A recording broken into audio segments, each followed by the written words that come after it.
Ladies and gentlemen, please stand. Anthem of Barbados.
Good evening, ladies and gentlemen. It now gives me great pleasure to invite Queen Mother Dr. Chenzira Davis Kahina, who has traveled all the way from the Virgin Islands to be with us this evening to bless us with an opening libation.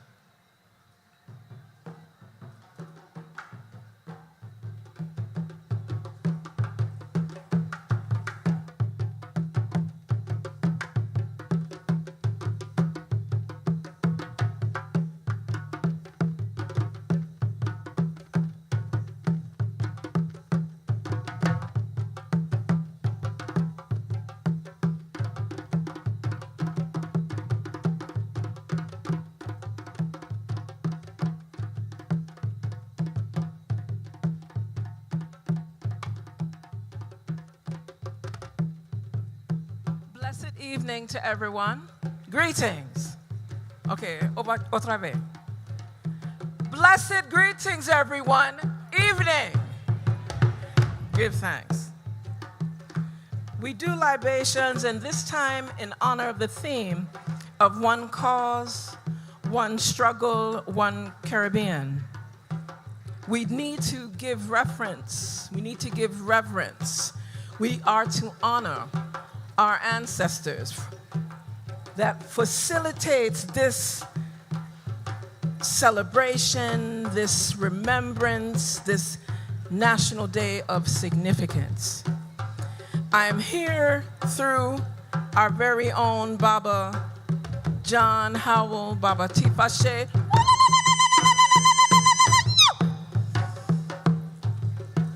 And I ask for your guidance, Most High Creator.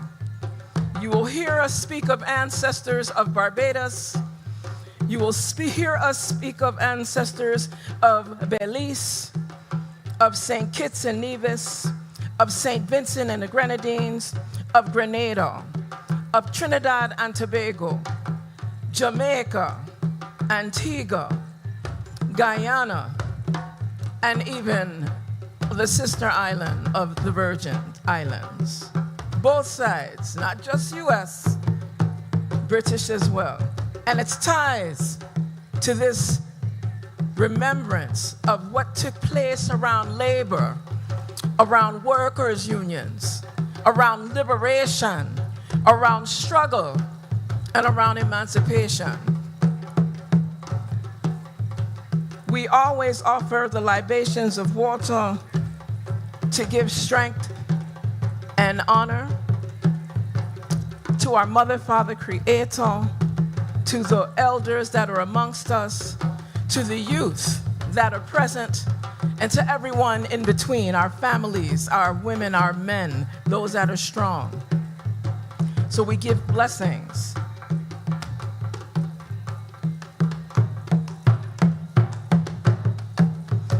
And we charge ourselves with the responsibility and the blessings of the Creator to ensure that what is shared this evening, as in other celebrations, gives us guidance from the east to the west, to the south, and of course to the north, and to the heavens, as well as to the earth, and inside of ourselves.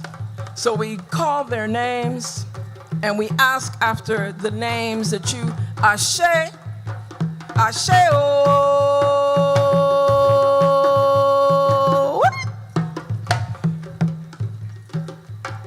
Clement Osborne Payne, Ashe. Israel Daniel Lavelle, Ashe. Thank you. Donnelly Aline, Ashe.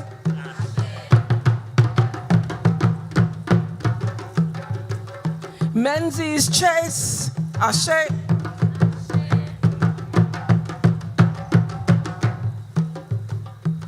Eunice Nisi Belgrave, Ashe.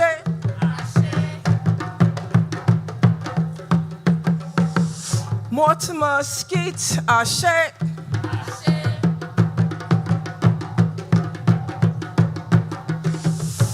Brantley Adams, Ashe.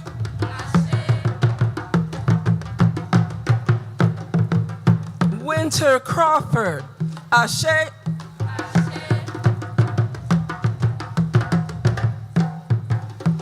Of Belize, we say Antonio Soberanes Gomez, Ashe.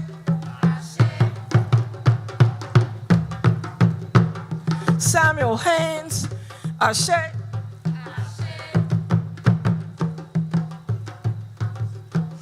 Of St. Kitts and Nevis, J. Matthew Sebastian, Ashe.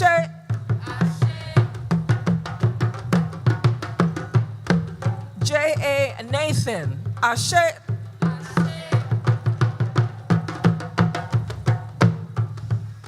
Robert Bradshaw, Ashe.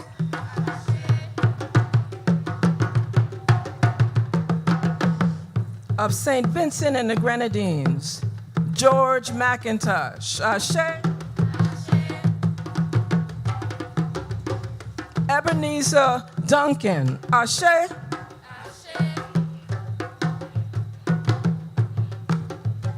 Don Morgan, Ashe.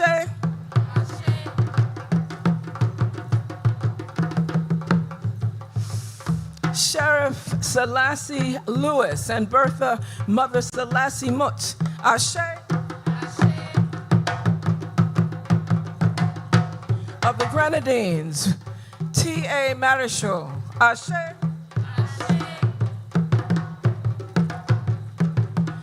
Of Trinidad and Tobago, Tubal Uriah Buzz Butler, Ashe.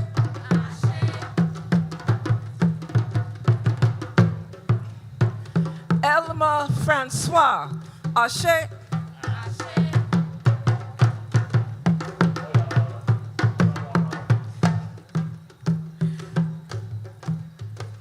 Jim Barrett, Ashe. Christina King, Ashe.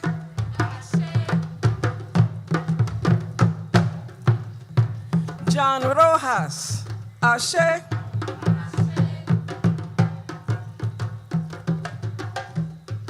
Of Jamaica, Marcus Garvey, Amy Jacks Garvey, Amy Ashwood Garvey, the Garveys, Ashe.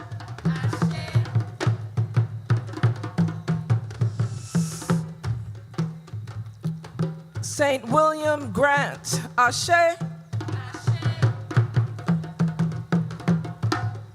AGS Coombs, Ashe. HC Buchanan, Ashe.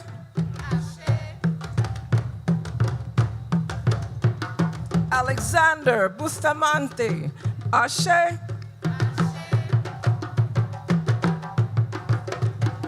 Norman Manley, Ashe.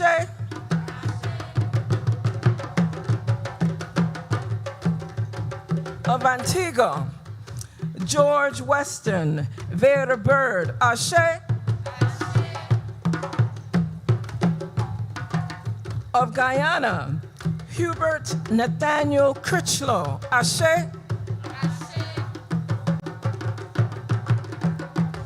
A.A. Thorne, Ashe.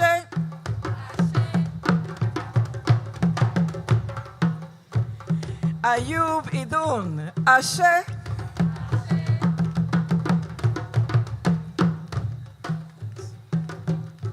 And as quiet as it may seem, some of the forerunners of labor union activity, liberation, struggles specific to the 1930s are grounded on some of the ancestors that I'll mention of the United Virgin Islands, not just Virgin Islands British, not just Virgin Islands US. David Hamilton Jackson, Ashe. Ashley Totten, Ashe. Lionel Roberts, Ashe. And we ask that the libations that are poured, there are other ancestors. Call them by name, those that you know from your own family, so that we can give that guidance, give that protection, give that love, give that respect to these times of remembrance. It is always an honor, always a privilege to share libations as we bless one another, our families, our elders, in all ways that bring strength, all ways that bring righteousness, all ways that make home and community a harmonious place for our children, our children's children, and their children. We say Ashe. Each time, dua. Ashe!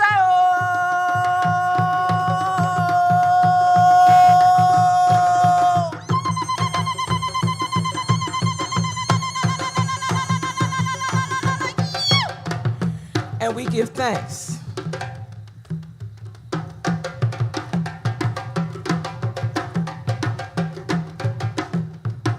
And a special note of thanks to the Honorable Prime Minister, Mia Amor Motley. We're grateful.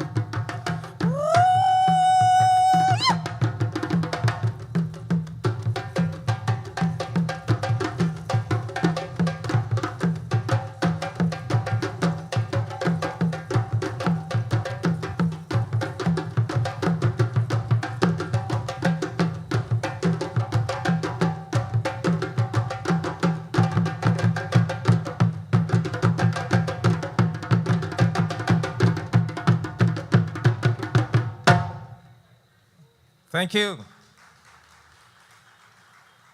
Honorable Mia Amor Motley, Prime Minister of Barbados, Honorable Ministers of the Government of Barbados, other members of the House of Assembly and Senate of Barbados, members of the Diplomatic Corps, the ambassadors of Argentina, Canada, the Republic of China, ambassadors of Colombia, Panama, the British High Commissioner, ambassadors of the United States of America, the Bolivarian Republic of Venezuela, Mr. Harry Guild, Consul General of the Cooperative Republic of Guyana, Consular Officer of the Embassy of the Republic of Cuba, heads and other representatives of international and regional organizations, trade union leaders and other officers and members of the labor movement, officers and members of Pan-Africanist organizations, members of the board and staff of the National Cultural Foundation. Ladies and gentlemen, brothers and sisters, comrades, all, welcome. Welcome to Golden Square, Freedom Park. Welcome to this commemoration of Barbados's Day of National Significance. Today is actually the 88th anniversary of those seminal revolutionary events that took place in Barbados on the 26th of July, 1937. And for those who might be visitors to Barbados, I want you to know that this is sacred ground. Where you sit or stand this evening, this is Golden Square. Back in 1937, this was one of the worst slums in urban Barbados, a place of great oppression of our people. But it was here that the Right Excellent Clement Payne said that he found his greatest supporters. It was here that most of his important meetings were held, and it was here on the night of 26 July 1937 when his followers learnt that he had been deported from Barbados, that they said enough is enough, and they broke out in what we now know today as a people's rebellion. But we want you to know that the rebellion was not singular to Barbados. The rebellion in Barbados was, in fact, one of a series of people's rebellions right across the British West Indies. Slavery had been abolished in 1834, and for 100 years, very little had changed for the masses of the black people of the British West Indies. The planter merchant class did everything possible to keep our people in as slavery-like situation as possible. And after 100 years of oppression right across the Caribbean, the oppressed working classes said enough is enough. And they broke out in rebellions from Belize in the west of the Caribbean, right through the 1930s to Barbados in the very east of the Caribbean. Those rebellions came to be known as the New Emancipation. We had had the first emancipation in the 1830s. This was the New Emancipation. And it was these rebellions that brought to us the modern democratic societies that we enjoy today. And so this celebration in Barbados this year is a special one in that we are going to involve our Caribbean brothers and sisters. We are going to be hearing spokespersons from several of the Caribbean territories that experienced these rebellions of the 1930s. And we begin with Belize, because it was in 1934 that Belize led the way. And we are pleased to have with us this evening Miss Kiri Lizama, a native of Belize. Kiri holds degrees in political science, in governance and public policy from UE, Mona. In her home country of Belize, she managed social development projects for both governmental and non-governmental organizations. Kiri currently works in Barbados as a social development and project management professional and is the program and operations manager of the Barbados Red Cross. Ladies and gentlemen, I invite Kiri Lizama to come to the stage and tell us what the experience of the rebellion was like in Belize in 1934.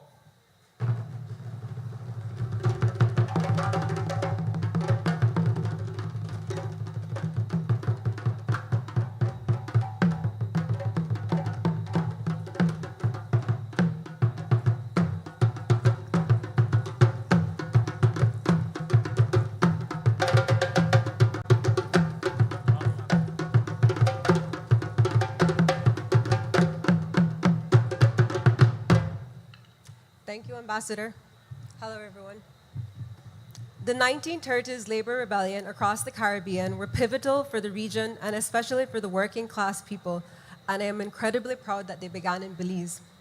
The heroes of these struggles were all ordinary people whose names and individual stories we will mostly never hear, who decided to risk everything to fight for a better future for working people. Due to our own limitations, we cannot know each of them, but we can try to understand, first of all, the relevant conditions in their place and time which gave rise to their collective action, and second, the stories of the individuals who emerged as leaders. So that is the approach I will take towards this event, to tell you a little bit more about what happened in Belize. I will tell you about some of the key conditions which set the stage for working class people to fight back, and I'll share a little bit about the profiles of two Belizeans.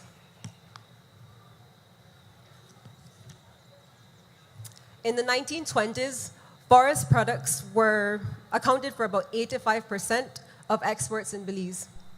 But as technology advanced, felling was mechanized, and market prices fluctuated, and with little to no effort made to replenish resources, the economy of British Honduras, now Belize, eroded. The forest stockers, they also continued to exercise control over the land and labor, suppressing the development of communications and social services. And it is these conditions that made it especially vulnerable to the effects of the Great Depression in 1929. And then there was the hurricane in 1931. Of the 16,000 inhabitants in Belize town, now Belize City, over 1,000, and some figures estimate about 2,500 people were killed. At least 3/4 of the buildings in Belize town had been completely demolished. The colonial government's response was weak. They offered temporary work contracts, but the unemployment was so extensive that the jobs they offered only covered a small percentage of those registered as unemployed. Living conditions were desperate among working class people. They had poor diets, lived in overcrowded conditions, and were chronically unemployed. Conditions were wretched, and the colonial authorities were failing to adequately address them. So these are some of the conditions that led to working class people to fight back. And now I'll introduce you to two key figures. Antonio Soberanes Gomez was a black Belizean born to a Mexican father and a Belizean mother. And while he did not complete primary school, he spent his early life traveling around Central America and the USA. A barber by trade, he eventually moved back to Belize and opened up a barber shop where he worked. But in 1934, Soberanes was tired of seeing the suffering around him and made up his mind to help. He started the cry for independence and to free people from colonialism. He organized petitions, demonstrations, protests, strikes, and boycotts, demanding better wages, working conditions, and employment opportunities. A clear and organized call for improved social and economic conditions. He held his public meetings in Belize at the Battlefield Park, where hundreds would attend, sometimes thousands, as Tony once recalled in an interview. Here I quote Anne McPherson. At his inaugural meeting, for example, he denounced the leaders of the unemployment brigade for giving up so easily, then expressed his compassion and sympathy for his people, referring to the domestic suffering of the working class in explicitly anti-colonial terms. You have suffered long. 5 cents a day can't keep you. Your children are starving, and so are you. Are you British subjects or objects? The voices would reply, objects. By bringing his young son forward and saying, I wish to place him in your care, for when I am dead and gone, I want you to give him a good education. Soberanes opened channels of trust and responsibility between himself and the crowd, end quote. He formed the Laborers and Unemployed Association, the LUA, with several others, many of whom were Garveyites. Even the colors of the LUA were red and green, which was a nod to the influence of Garvey's Universal Negro Improvement Association, the UNIA. The solidarity Soberanes fostered among Belizean people wasn't limited to one race. Developing working class consciousness among Garifuna people, Maya people, mestizos, and of course Black Creoles. He traveled the length and breadth of Belize to mobilize them. And he's also known for his democratic inclusivity of women. He was clear that half the members of the LUA were women. One police superintendent remarked that women were often more truculent than the men, which today I'm sure we can regard as a compliment. In the early literature documenting this time, none of the women are named. However, later research by Anne McPherson highlighted the contributions of one woman in particular, Elfrida Reyes. Reyes was born to Barbadian George Stanford and his Belizean wife, Luisa. Elfrida would go on to be a leader in the labor movement in Belize, fighting especially for women's rights to vote. The following is a key event in the labor uprising. On October 1st, 1934, in a planned protest by Soberanes and the LUA, Elfrida and a group of 500 persons shut down the Belize Estate and Produce Company's sawmill yard. And while Soberanes was in negotiations during the events of October 1st, Elfrida was present leading the crowd. BEC owned over 1 million acres and about a fifth of the entire colony. It was the biggest landowner and employer. The group forced their way through the sawmill yard gate and closed it down. Women went there with sticks, kitchen utensils, pot spoons, and fork knives. The series of riots on this day led to the arrest of 16 LUA members, and when Soberanes went to inquire about bail for his members, he too was arrested. A large group of supporters gathered outside the station, and in a distinctly Belizean strategic move, one supporter released 2 snakes in the police station and tasked them with the mission to get Tony. This caused the police to scatter with fear. Despite these attempts, however, Soberanes was held without bail for 5 weeks. These events represented the ignition of the wave of rebellion that encompassed the region. Economic and natural disaster caused the exploited people in a tiny Caribbean town in Central America to decide that enough was enough.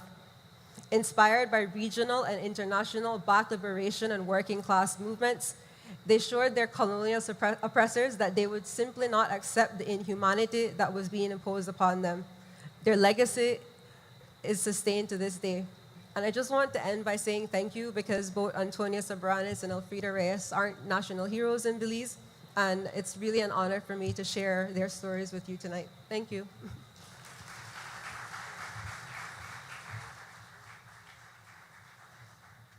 Thank you, Kiri. Antonio Soberanes Gomez, definitely a name that all Caribbean people should know. He started the ball rolling. Belize, 1934. 1935, the rebellions moved to St. Kitts, but perhaps even more significantly, also in the year 1935, the rebellion moved to our neighboring Caribbean territory of St. Vincent and the Grenadines. And we have with us this evening Dr. Cleve Scott, a native of St. Vincent and the Grenadines. He's no stranger to us here in Barbados, a historian, a research associate of the Oral History Project in the Department of History and Philosophy, UWI Cave Hill. In addition, he is one of 4 authors of the recently government-commissioned History of St. Vincent and the Grenadines. So we invite our Vinci brother, Dr. Cleve Scott, to come and tell us a bit about the rebellion in St. Vincent.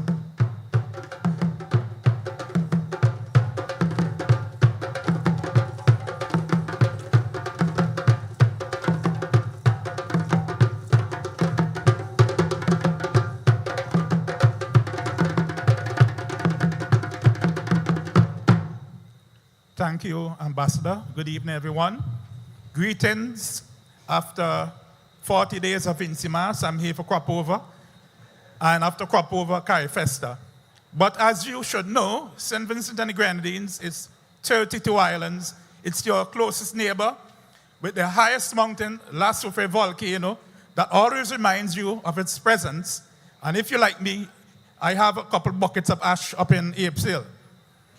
Now, in 1935, on the 21st of October, the House of Assembly, the Legislative Council was in session, planning to increase taxes on a variety of items. And as the people had done for over 100 years, they marched to Kingston to speak to the governor to request relief. In 1862, for example, a man by the name of George Bascom, a Barbadian, he came to St. Vincent as a laborer, and he joined the Spiritual Baptist Church, and they ordained him the king of that village and of the Spiritual Baptist movement. And Bascom led what we call the Vox Populi riots.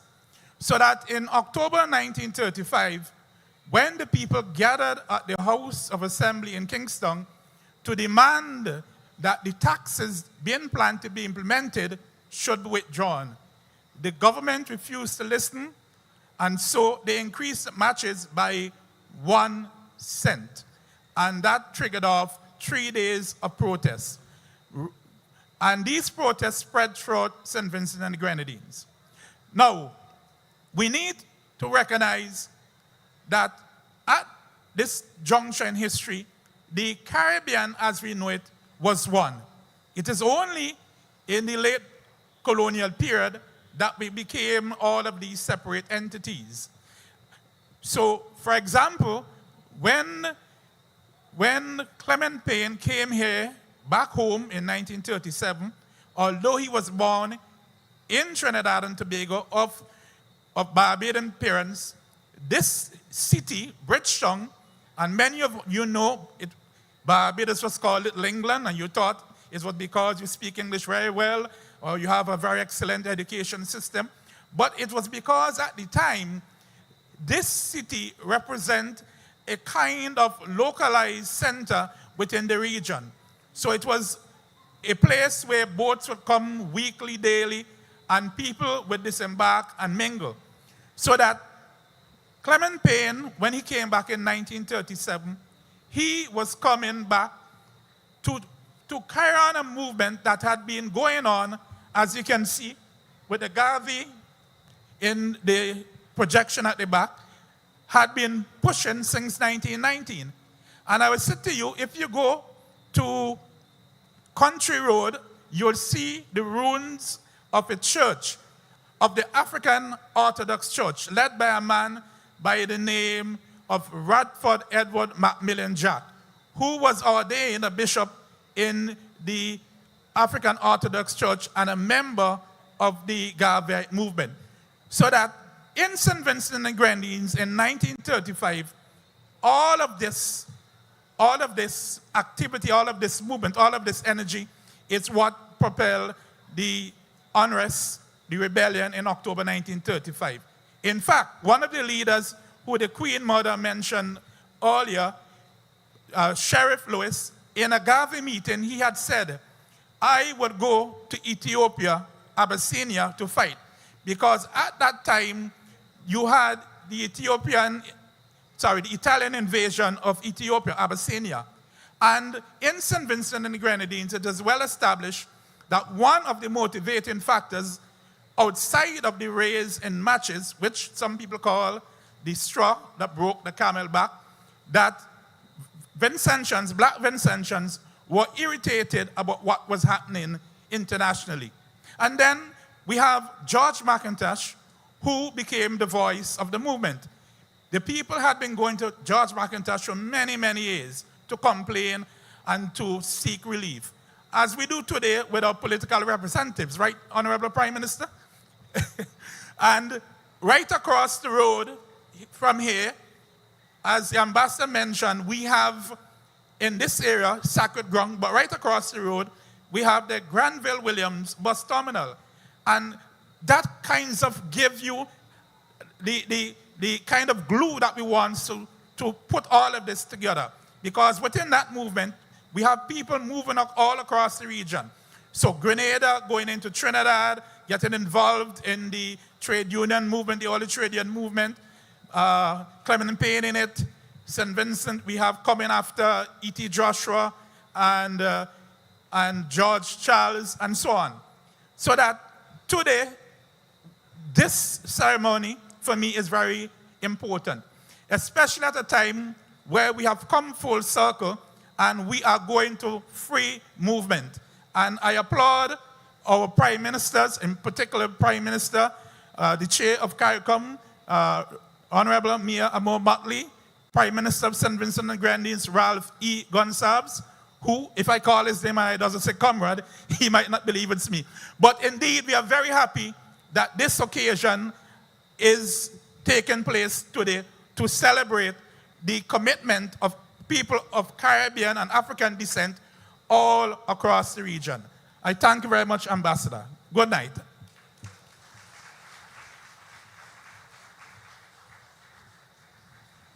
Thank you, Cleve.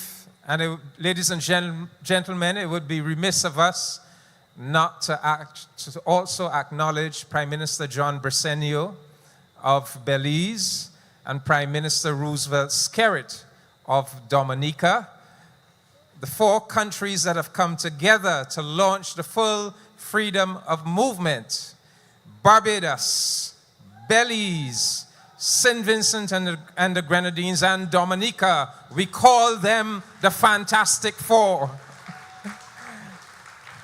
And so it's so wonderful to have representatives of both Belize and St. Vincent with us here this evening. And I want you to know that these rebellions, our people paid a high price for sending that message that things had to change, that a democratic process had to be implemented. And so in St. Vincent, in those rebellions, 6 of our brothers and sisters were killed, 38 were wounded. But they didn't stop in St. Vincent. St. Vincent was 1935.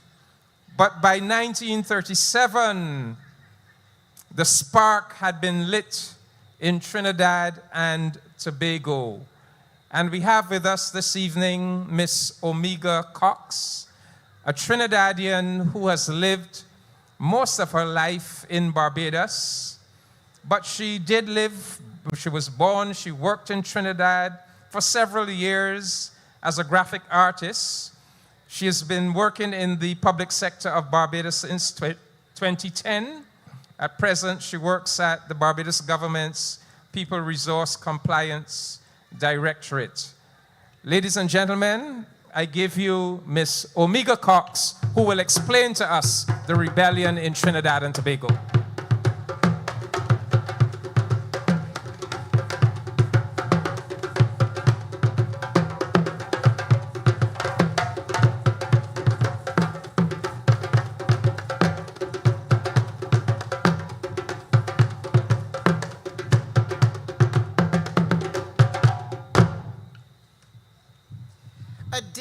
National significance.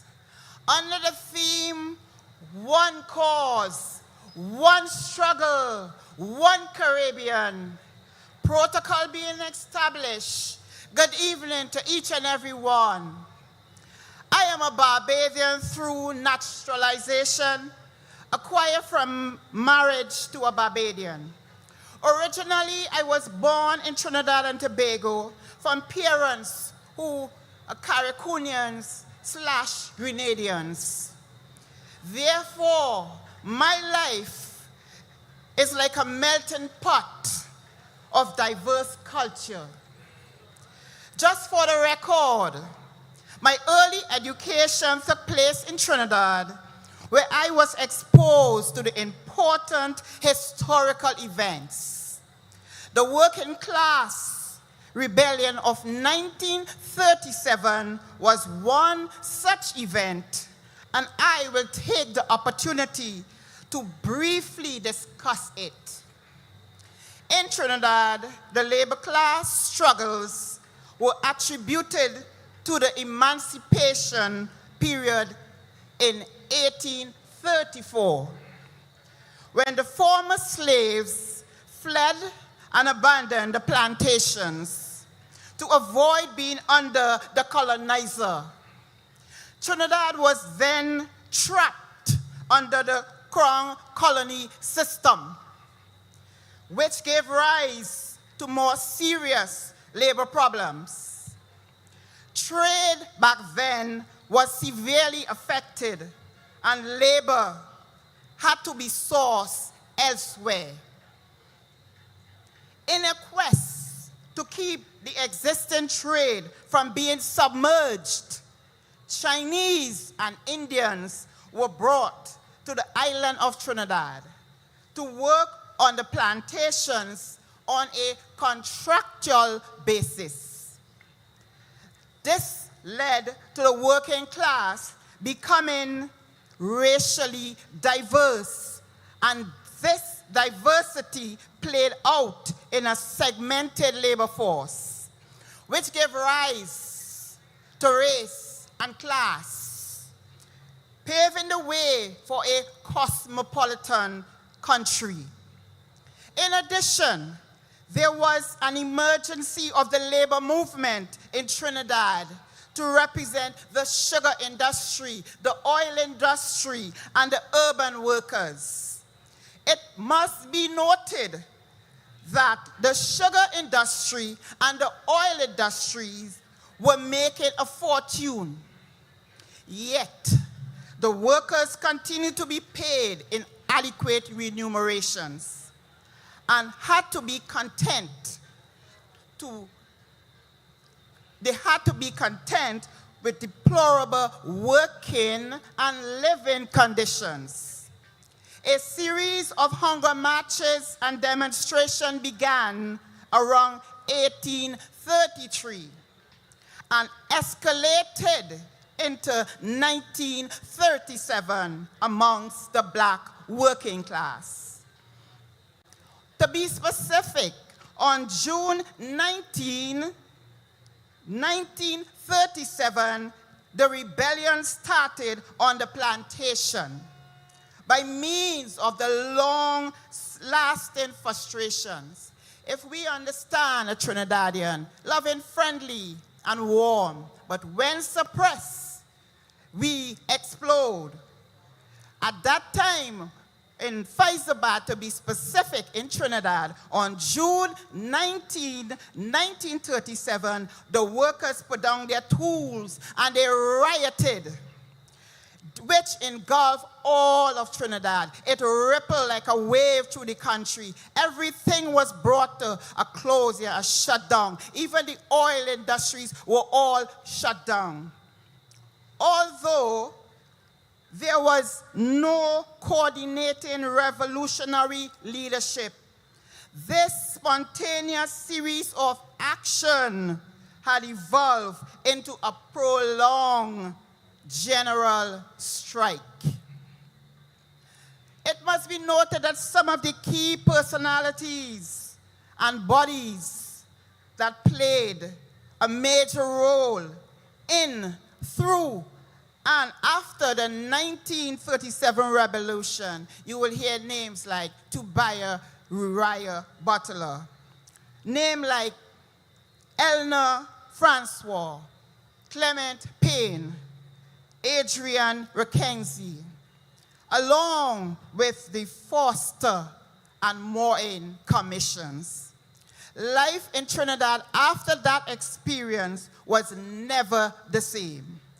There was a voice. The working class now had a voice. Caribbean neighbors at that juncture venture into the island of Trinidad for a better life. We must understand that as Caribbean people, looking for a better future was always on our agenda. Sometimes we get frustrated searching for this better life. However, COVID-19 pandemic has taught us if at any time we are cut off from the developed or industrial world, we still have each other. We are one Caribbean. although separated by water, we are one people with similar histories and similar struggles. We experience each other in a loving way around carnivals. And right now at Crop Over, we play cricket as a team. Although we have our ups and downs, we trade with each other. We showcase our culture at Carrie Festa. In conclusion, the history of the English-speaking Caribbean has clearly shown that our country's best chances of successfully surviving the challenges of today's world lie in finding a common cause for strengthening and cooperating with each other. We need each other. We must work with each other. Our Calypsonian, the late Black Stalin, captured this in his chorus of this calypso. I want you all to just take a brief moment and listen to this melody. And I'm sure that many of us present this evening can relate to this experience in a similar way. If you want me rap to your people and tell them like me, them is one race, the Caribbean man, from the same place, the Caribbean man, that make the same trip, the Caribbean man, on the same ship, the Caribbean man. So we must push one common intention, is for a better life in the region, for we women and we children. That must be the ambition of the Caribbean man, the Caribbean man, the Caribbean man. Thank you.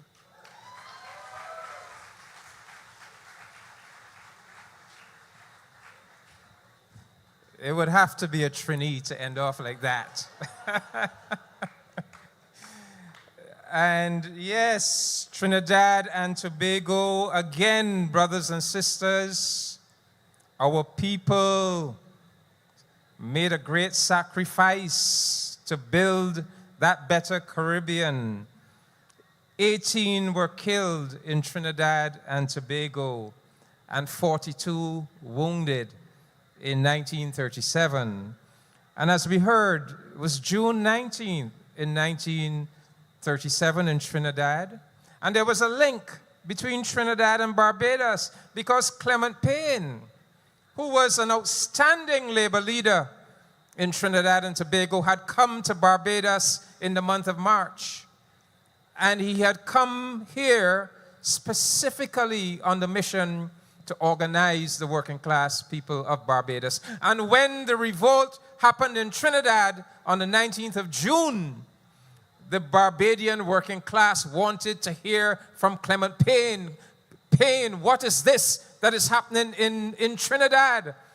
And the numbers at Clement Payne's meetings in places just like Golden Square right here, the numbers began to swell because of the interest in finding out what was happening with the workers' struggle in Trinidad. And so it is one interconnected struggle. So for Belize, 1935, St. Vincent, Belize 34, St. Vincent 35, Trinidad, June 37, Barbados, July 1937, and then it was the turn of Jamaica in 1938. And we have with us this evening Miss Stephanie Sewell, a native of Jamaica.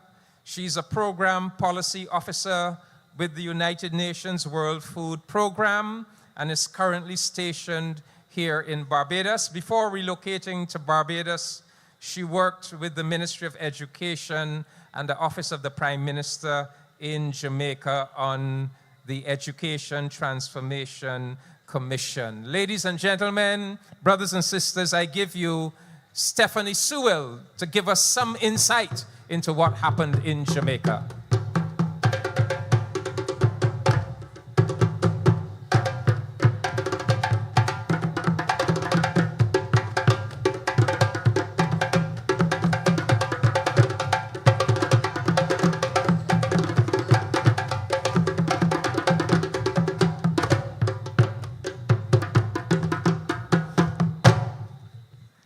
Good evening. I hope I did justice to the dancers.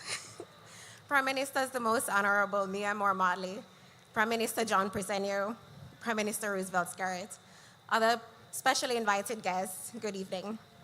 Similar to the events that preceded, the 1930s rebellions in Jamaica were provoked by high levels of poverty, unemployment, underemployment, return of migrant workers from overseas, frustration over the lack of labor reform, the absence of political rights for the majority. While planters were given reparations or compensation after the abolition of slavery and maintained control over land, government, and resources in Jamaica, former enslaved persons found themselves constituting the majority of a poor working class exactly 1 century since the abolition of slavery. In addition to this labor and social unrest, tensions rose from rapid urbanization and influence of Marxism and Marcus Garveyism, who was deported to Jamaica from the United States and set up branches of the UNIA in Jamaica. In 1935, Garvey left, and other figures assumed leadership of the growing labor movement. Alexander Bustamante, who spent years working in Panama, Cuba, and US, returned with a sharpened commitment to workers' rights. He and many of the other influencers had spent time in other countries, often involved in their own parties and trade movements, where a sense of nationalism and labor rights were ripe. He and Sergeant William Grant, another Garveyite, was a prominent street orator and leader in Kingston's waterfront, and were main orchestrators behind the rebellions, together with leaders like J.G. Smith, A.G.S. Combs, and H.C. Buchanan, who later founded the Jamaica Workers and Tradesmen's Union. This body reached into sugar and banana plantations, into dockyards, and Kingston's rapidly swelling towns. While the rebellion peaked in 1938, by the early 1930s, small groups of laborers in Trelawney and St. Mary were already protesting for higher wages and against attempts from a large farmer to import cheaper labor in from other towns. To top it off, foreign laborers, English and Americans and others, were being paid in some cases up to 5 times more than what Jamaican laborers were being offered. The deportation of Clement Payne, as well as the invasion of Ethiopia, also fueled the riots in Jamaica. When we look at the sequence of the rebellions in Jamaica, we can identify 3 main phases based on the time and location. We can identify the riots and strikes at the Frome Estate in Westmoreland between April 29 and May 2 in 1938, due to the riots and at the pay office, because laborers were being paid slower on this day than usual, and well into the night were still unpaid. The British Sugar Company, Tate and Nile, bought several small factories and consolidating them into a larger factory at Frome. Plans announced included providing housing, schools, churches, and a hospital for employees, and an increase in wages. The intended and achieved result of this announcement was a mass of laborers descending at Frome, hoping that they would be employed, but were met by smaller demand than the supply. The confrontation rapidly became violent, with cane fires and police reinforcement sent in by the government to defend the interests of Tate and Lyle. 4 persons were killed on this day and 10 injured, including 5 policemen. Bustamante intervened the following day to mediate the confrontation and negotiate better wages. Wages in Kingston, however, though higher than in rural areas, were still lower than the urban cost of living and were roughly 50% lower for women. Strikes and protests took place from May 2 to 28 that same year, drawing larger crowds. Bustamante and Sergeant William Grant were well known to the then Governor Denham at the time, but the governor was hesitant to arrest them for sedition, defamation, and libel, following the violent rebellions that took place in Trinidad, Barbados, and other countries in previous years. Police committed acts of violence towards old and young men and women, as the crowds numbering 500 and more marched the streets of Kingston. Several were beaten and shot and arrested for sedition and arrested. Thus, May 23 is marked as the start of the most persistent strike in Kingston and spread far and wide. These strikes became more organized, with middle-class women preparing meals for strikers to sustain their efforts. According to one author, the city was convulsed in virtual insurrection. Police force doubled and was reinforced not only by British troops, but also by rifle-wielding members of Jamaica's upper class and others who just wanted to maintain law and order. Royal Navy was also sent in and arrived to relieve troops who were protecting wharves, including many familiar names: Lascelles, Grace, and United Fruit Company. Bustamante and Grant were arrested on May 24 and were refused bail until May 28. During the time they were arrested, they became martyrs of the cause, and the protests continued. Protesters refused to work until they were released. During this time, Norman Manley attempted to carry the baton, but he was not trusted as much as Bustamante was as the name and the face of this rebellion. He succeeded in negotiating better wages for the striking people, but did not succeed in achieving the popularity that his cousin Bustamante did. Governor Denham finally realized that there was more chance of the unrest continuing if they remained in jail than if they were released. On their release, on May 28, Bustamante was greeted by a crowd of 15,000 people. He urged them to return to work and informed them of the negotiated wage increases. In what we can look at as a third phase, demonstrations, riots, and rolling strikes island-wide continued to the rest of the island from May 23 to June 11. Several were spontaneous responses with no core leadership. By the first week of June, there was evidence of a rebellion in every parish. In the south, fires started, power lines and telephone wires were cut, and workers were on strike. A state of emergency was declared. Workers were marching from estate to estate, singing songs and waving sticks. Only when a New Deal for Jamaica was announced that protests ended in the country. This was a £500,000 land settlement deal announced by new Governor Woolley, this deal appealed to peasant and banana farmers, but also higher wages were negotiated. The governor argued that this deal would reduce starvation and deter further unrest. During these revolts, nearly 50 people were killed and many civilians were injured. Hundreds. For the first time, the government agreed to set up a board of conciliation to settle labor disputes. The Moyne Commission of Inquiry was also set up to review and make recommendations on the socioeconomic issues affecting the British West Indies. The Moyne Commission report that many of us are familiar with was the result. Universal adult suffrage was also achieved in Jamaica in 1944. Empire Day, previously celebrated on May 24 to mark Queen Victoria's birthday, was later repealed and replaced with Labor Day that we celebrate in Jamaica on May 23.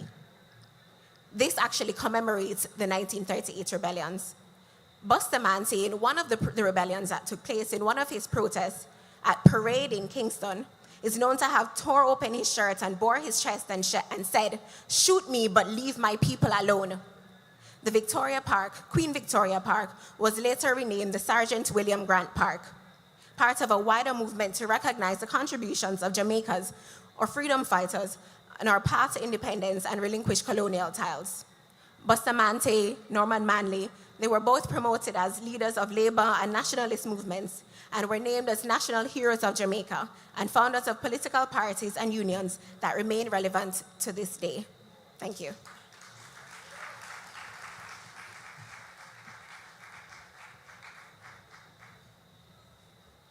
Thank you, Stephanie.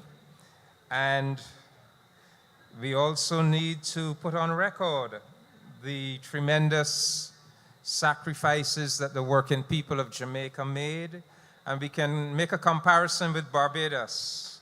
In Barbados, in our rebellion, there were 14 deaths at the hands largely of the police, and 47 injured or wounded. In Jamaica, there were 46 deaths and 429 injured or wounded by the police. But out of that sacrifice, out of that struggle, emerged political parties. The Barbados Labour Party, established in 1938. The People's National Party, established a few months later in Jamaica in 1938. The Bustamante Industrial Union, established in Jamaica, and in Barbados, our counterpart, the Barbados Workers' Union, established in 1941. And ladies and gentlemen, it would be remiss of me if I didn't acknowledge the presence with us this evening of the General Secretary of the Barbados Workers' Union, Honorable Tony Moore, a Member of Parliament. And so we have heard Belize and Vincent, Trinidad, Barbados, Jamaica, but the rebellions didn't end there. In 1939, this relay race of rebellions, 1939 was the turn of Guyana. And we have with us this evening Nicole Moore Clark, a Guyanese medical doctor who has worked in Barbados for several years now. She runs her own medical clinic and enjoys serving the community through outreach programs like the Guyana Medical Mission. Nicole is the past president of the Guyanese Association of Barbados, Inc. She is a former beauty queen, as you will see when she comes to the microphone, and is the proud mother of two very outstanding daughters. Dr. Nicole Moore Clark, who will tell us about Guyana.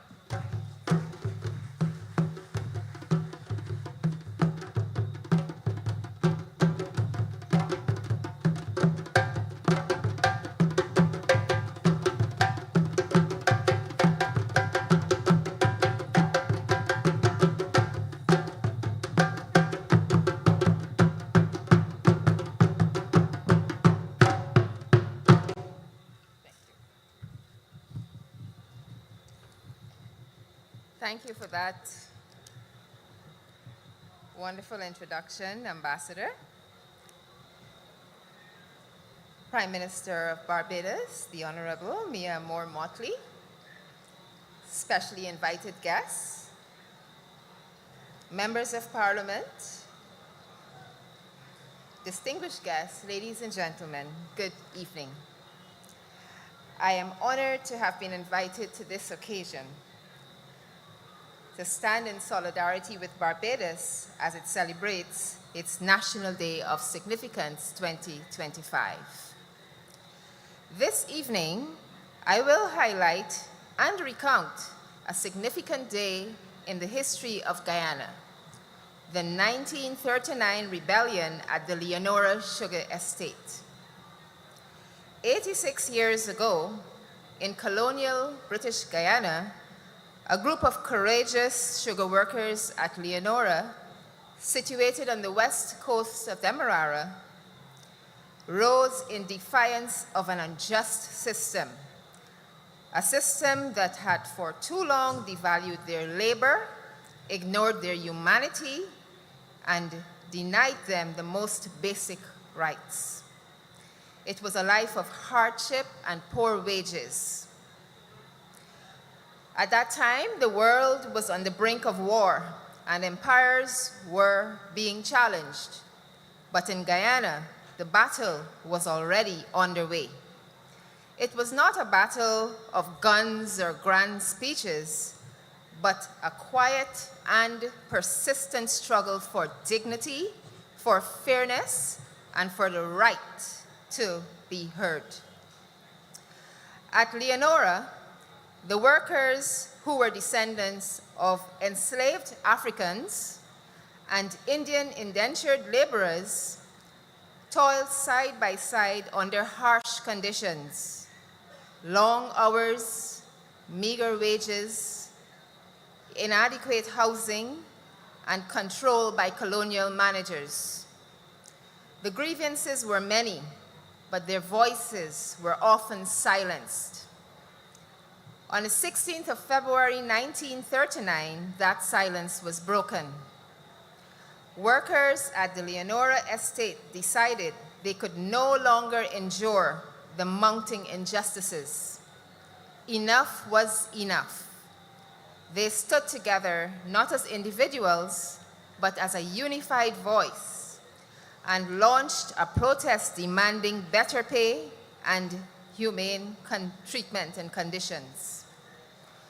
What began as a peaceful strike soon escalated into a full-scale confrontation as colonial authorities responded not with dialogue, but with deadly force. The police opened fire on the protesting workers. On that day, 4 people lost their lives, including 1 woman, and many others suffered serious injuries. Their blood stained the cane fields, but their sacrifice was not in vain. It fertilized the seeds of change, awakening a movement that spread to other sugar estates throughout Guyana and the Caribbean. It marked the turning point of bringing national and international attention to the injustices faced by the sugar workers. It awakened a deeper awareness among Guyanese workers and laid the groundwork for the emergence of organized trade unions. It contributed to the rise of political activism and would eventually challenge colonial rule and demand self-governance. In this sense, the rebellion at Leonora was a spark, one that helped ignite the long and difficult journey towards independence. Today, as we reflect on the rebellion at Leonora, we should ask ourselves, are we living up to their legacy? Are we fighting injustice wherever it appears, be it in our communities, in our workplaces, or in our politics? We must remember that the rights and freedoms we now enjoy, such as fair wages, safer working conditions, union representation, the right to protest, these struggles were all accomplished through sacrifice and bloodshed. We must honor the legacy of Leonora by ensuring that unity prevails over division and that we never become indifferent to the cries of the oppressed. Let us not remember Leonora as just a mere tragedy. Let us remember it as a turning point, a moment when the voiceless found their voice, when the cry for justice rang so loud it could no longer be ignored. May the memory of those brave souls continue to inspire us. May their spirits live in our laws, in our policies, in our workplaces, and in our hearts. May we forever uphold the values they died for: justice, dignity, and respect. I thank you.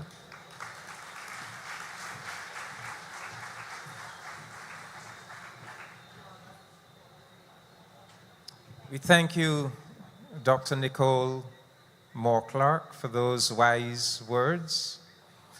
Brothers and sisters, we are coming to the climax of this program.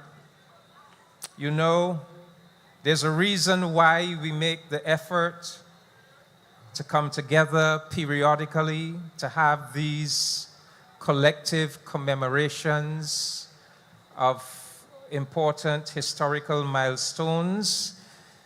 It is all about bringing us together to develop a sense of national consciousness, to root our national culture, to develop out of our collective reflection on these heroic episodes in our history, to develop a sense of purpose, a national sense of purpose.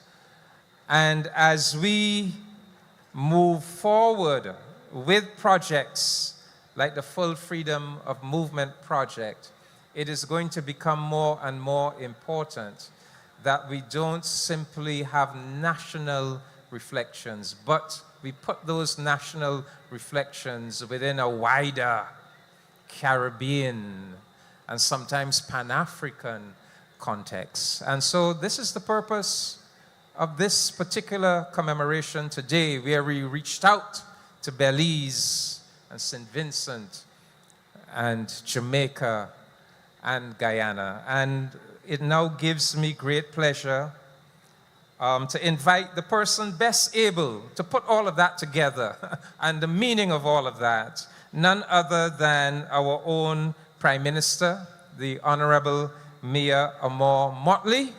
Please make her feel welcome as she comes to the podium. And we reflect on the words of Clement Payne, who said on the 20th of July, 1937, "I'm going to make this spot the Mecca of organization in this island." Prime Minister, I know you will do justice to the legacy of Clement Payne.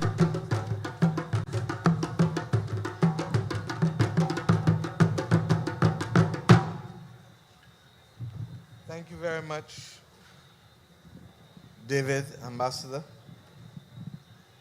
Good evening to each and every one of you. Good evening to each and every one of you.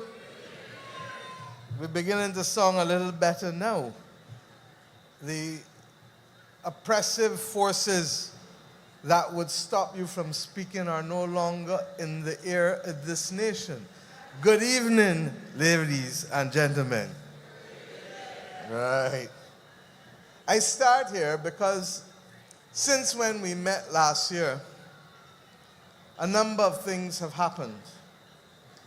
And as I address them, I want you to reflect on who we are and where we are and why we are here.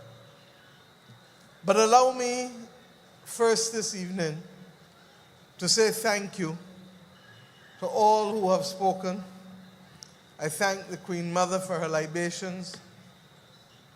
I thank all who spoke on this platform, bringing to the consciousness and awareness of our people in this country that when we acted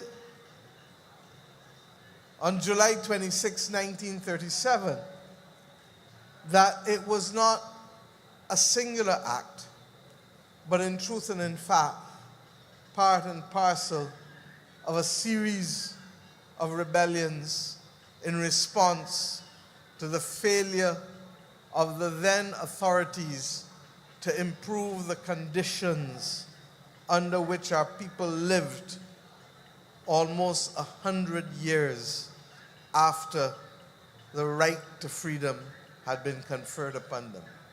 And we know that in our own country, that right to freedom and emancipation was constrained by the Located Laborers Act, which effectively tied you to the plantation. If you wanted to retain your house as a tenant, you had to sell your labor to the particular plantation, and you were prevented from going around and trying to see if you could secure a higher wage from a different plantation.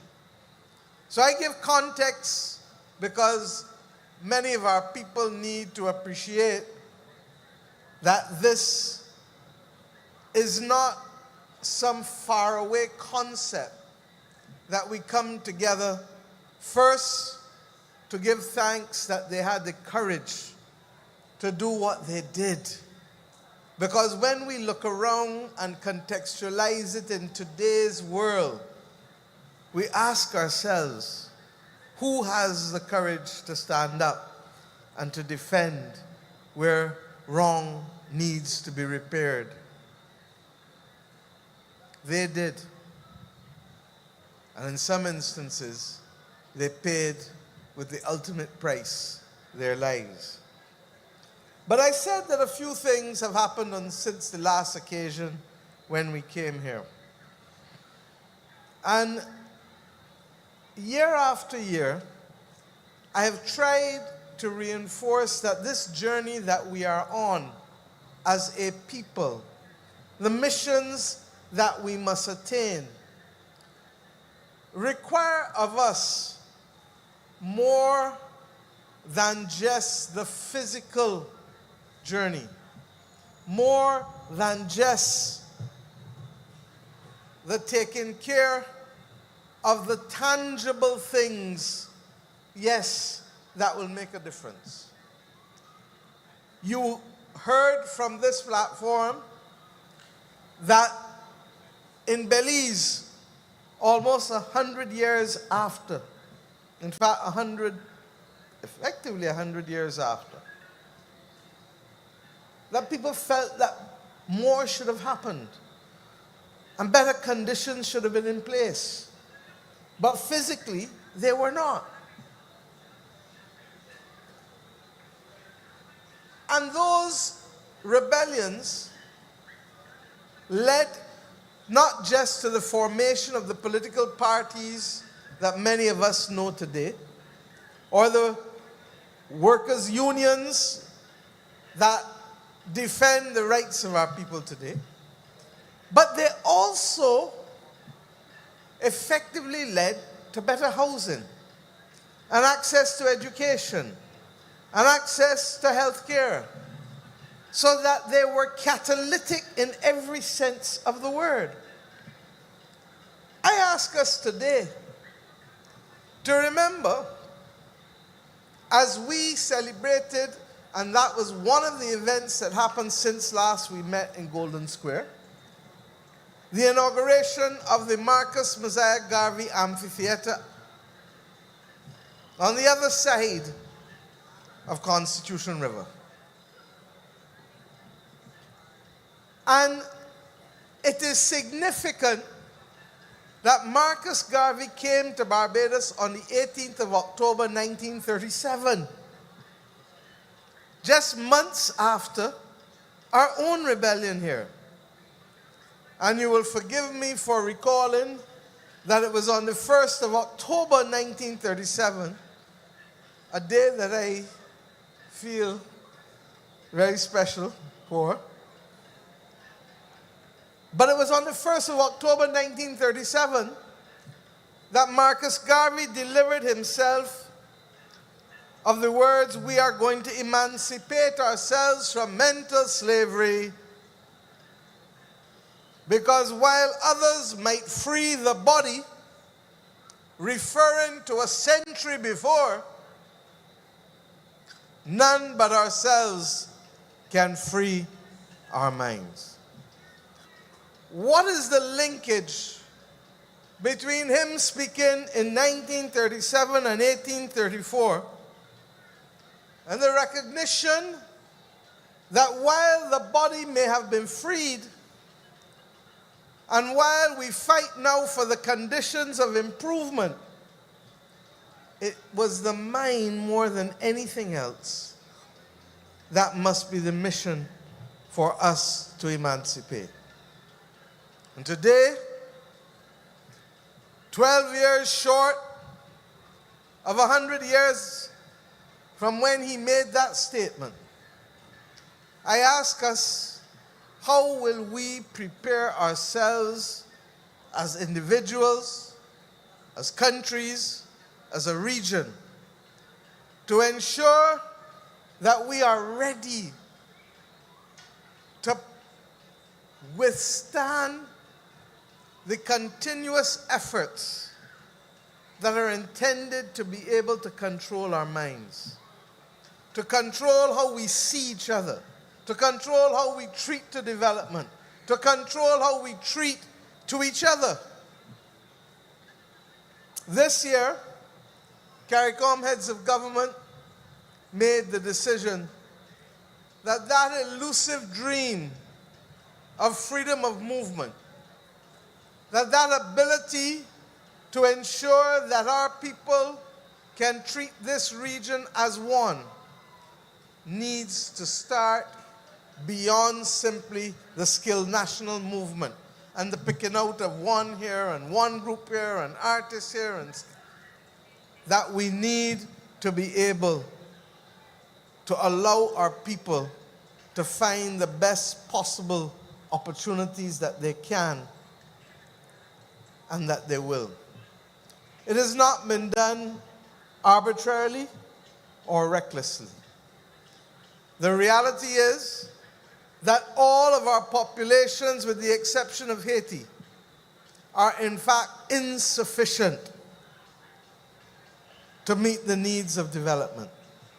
We do not have enough people to continue to uplift the rest of us in the process of development. We do not have enough skills.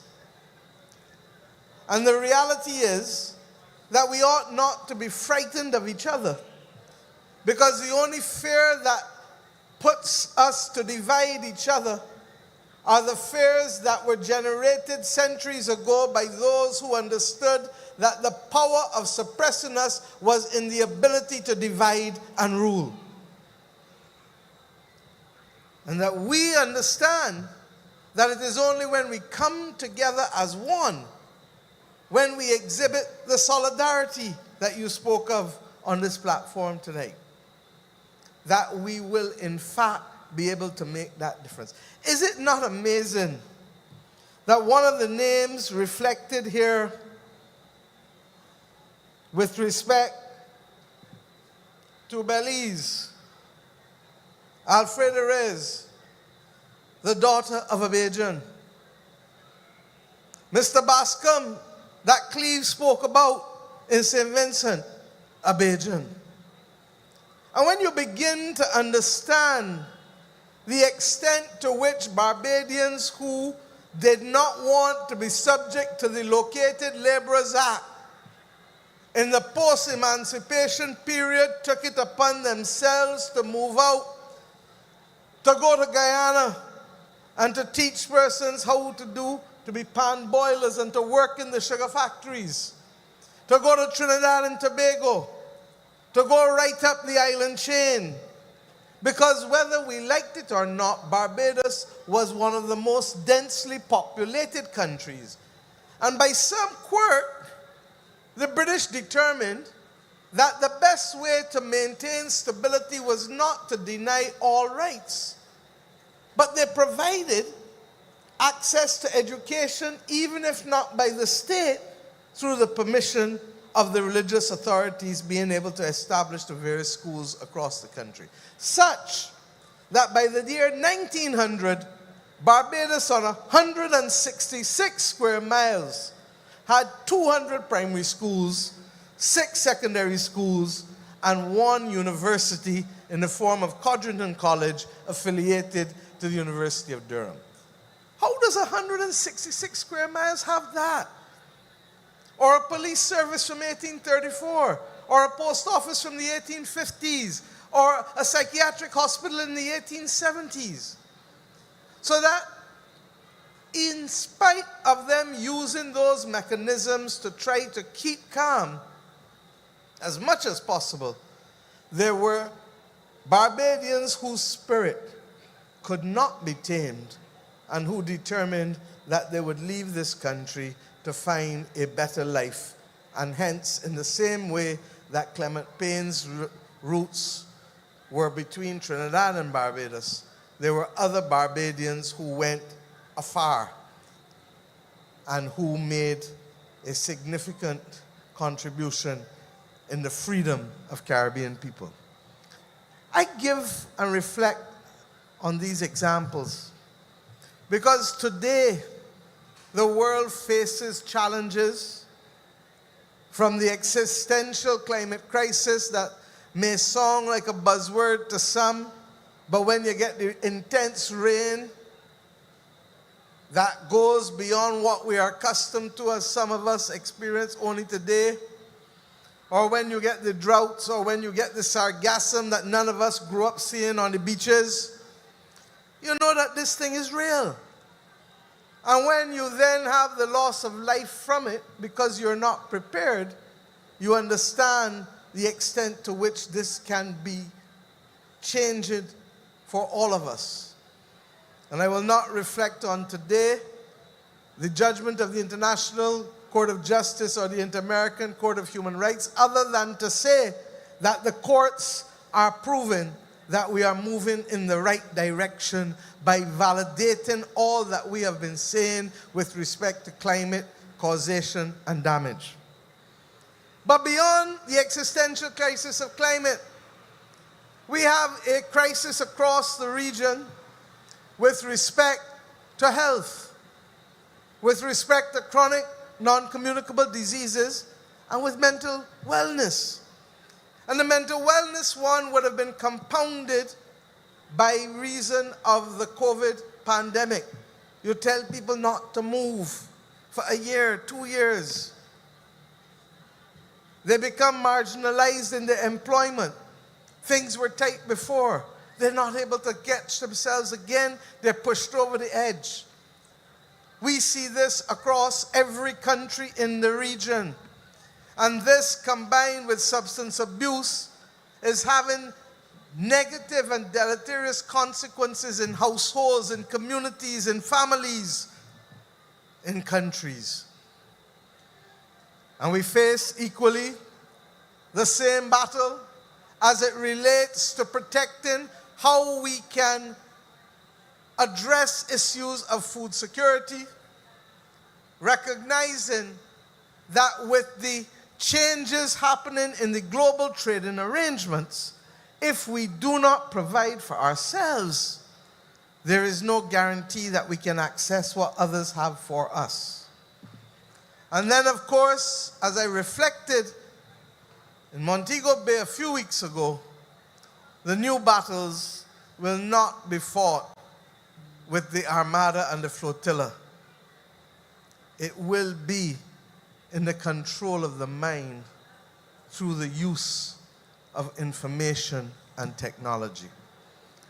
And we have to determine, even if we are generating our own information, how do we control the sovereignty of it rather than allowing others to pull the plug on us when we say no on a matter that is important to us, but yes, is important to them, and the plug gets pulled because we do not have the capacity to control, or we have not planned out or acquired the capacity to control our future.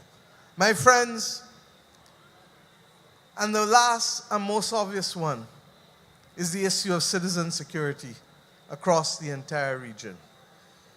There is no country in the Caribbean now that is not confronting the difficulty of gun violence. But if we focus on gun violence and don't focus on the underpinning causations, guns don't walk, guns don't talk. People hurt people. People pull the trigger. And therefore, where the attention must be is to be able to allow us to reason and educate and to work with people. I do not accept that a generation is lost. I do feel that we can do things that can bring them back. Will we get back everybody? Probably not. But will we get back more than we have now?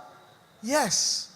And must we work together across boundaries of countries so to do in this region? Yes, we must. Because if we accept, as I have said, we are lacking in skills and we are lacking in capacity, then solidarity becomes all the more important for us to be able to win these battles.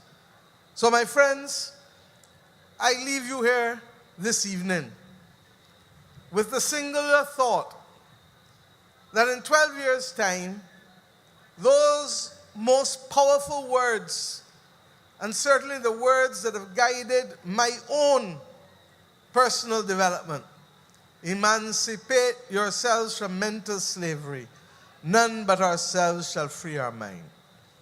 That those words ought to be understood by all of our citizens across this region and become a lived reality if we are to withstand the new winds of the 21st century. There is nobody sitting down in a back room in Europe cutting up and carving out in the traditional way that they did in the late 19th century for the countries of Africa. There are no treaties being negotiated swapping countries. It is far more nuanced. and far more complex.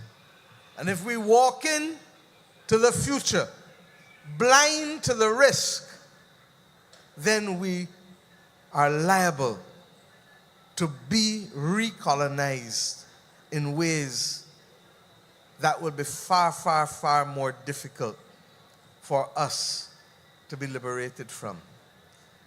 And if you say that you've heard me say these things before, then let me tell you that I will say them many, many, many more times. Because it is my judgment that the allure and the sexiness of the mainstream media is such that it has become an opiate, dulling our senses and dulling our capacity to think for ourselves. And until we can get scale across this region, where the majority of Caribbean people don't just stop short at liking Peter Tosh's Equal Rights or singing Bob's Emancipate Yourselves or even One Love or singing Stalin, the Caribbean Man. Until we move beyond just the mere celebration of those lyrics, Cleve, to the lived reality of walking it and knowing what it means to be able to chart our own destiny and to be firm craftsmen of our fate, we run the risk of others forging a destiny for us that may not reflect what we want to be or who we want to be. So please, we have 12 years. 12 years to the centenary, and beyond the centenary, we have a destiny that we must seize. We accept that the early founders of independence had to focus on what 1937 and the 1930s called for: better housing, better access to health care, better access to education.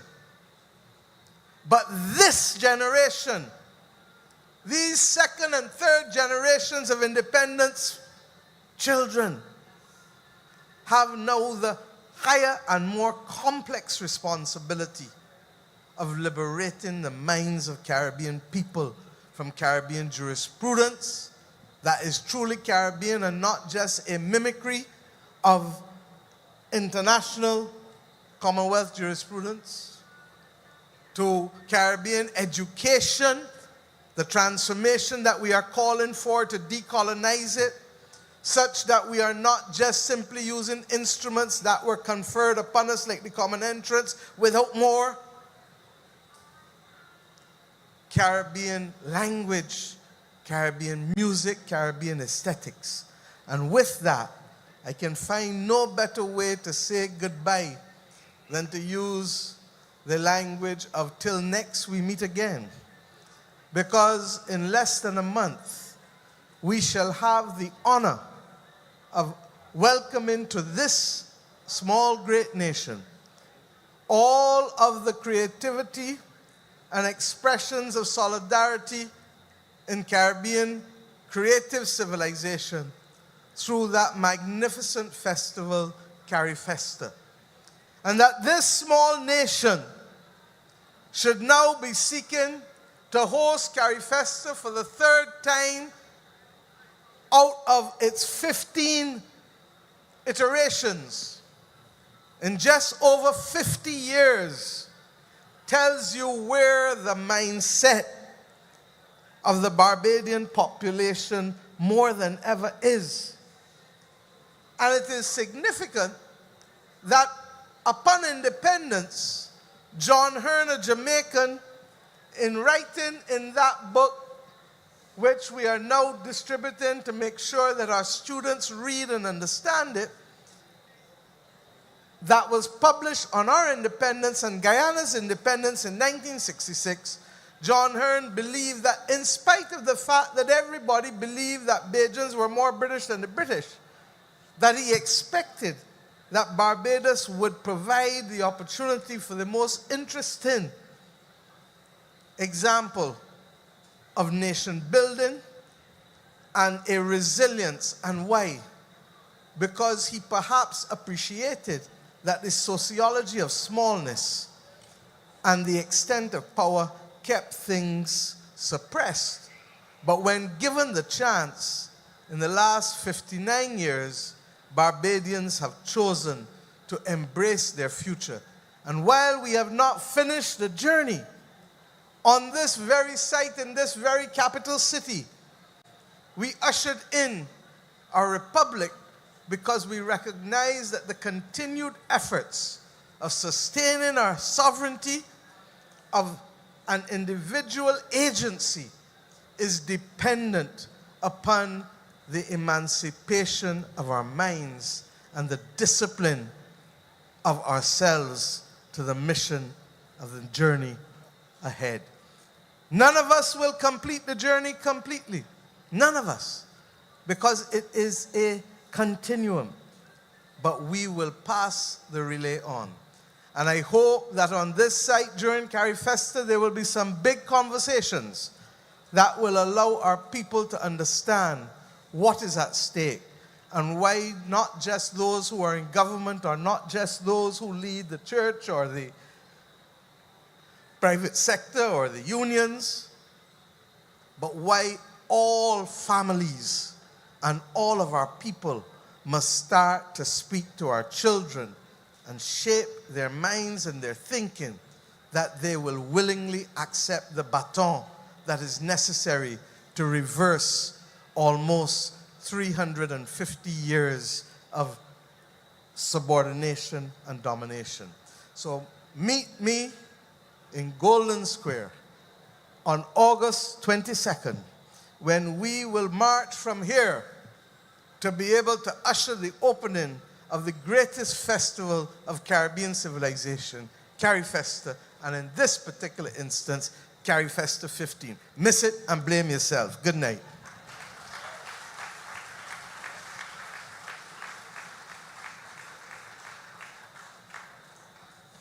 Yes, Prime Minister, meet me in Golden Square. Clement Payne's famous words in 1937. Ladies and gentlemen, you heard it from the Prime Minister.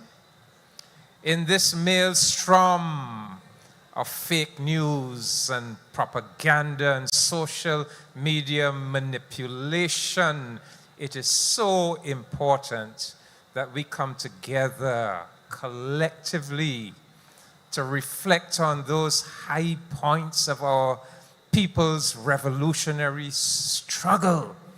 That is where we build our consciousness. That is where we develop that national sense of purpose and direction.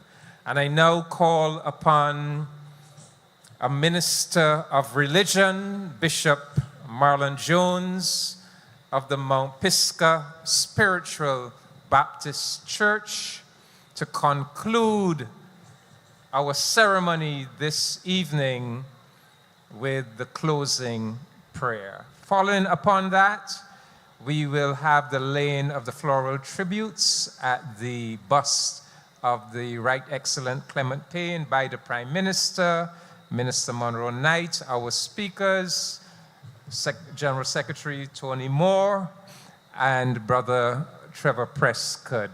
Bishop, please come to the microphone.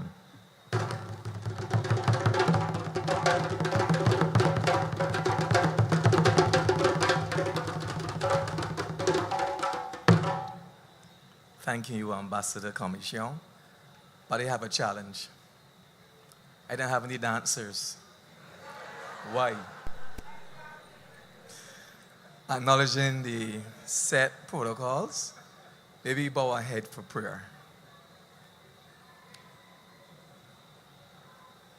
God of our ancestors, Father of all from land and sea, God of us who have come across the ocean to be part of an establishment to give us strength and resilience in challenging times.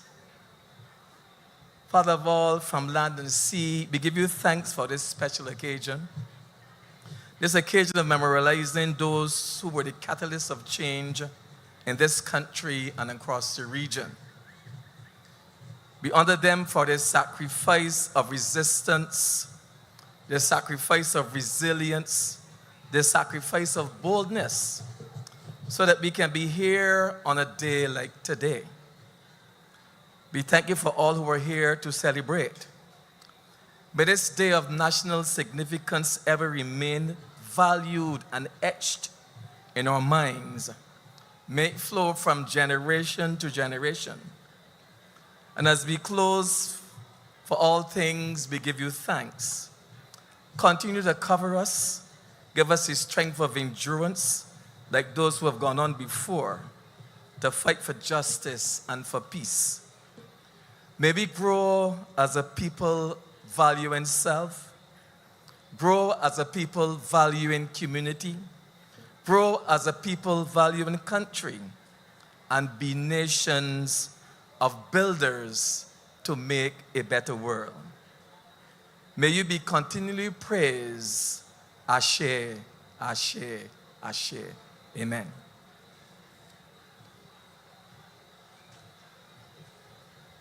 Thank you, Bishop. So, ladies and gentlemen, the final act will be the laying of the floral tributes. And I invite Prime Minister Motley, Minister Monroe Knight, General Secretary Tony Moore.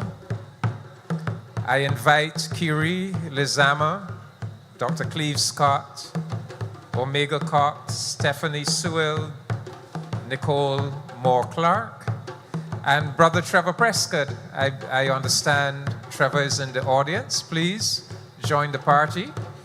Ladies and gentlemen, you are free, if you wish, to follow behind these dignitaries to observe the laying of the flowers, but I want you to know that immediately that takes place, the National Folk Concert will happen right here from this stage. All of the performers are waiting in the wings to come and deliver the National Folk Concert. So please, you can either remain seated if you wish, or if you would like to see the laying of the flowers, you may do so. You may do so now.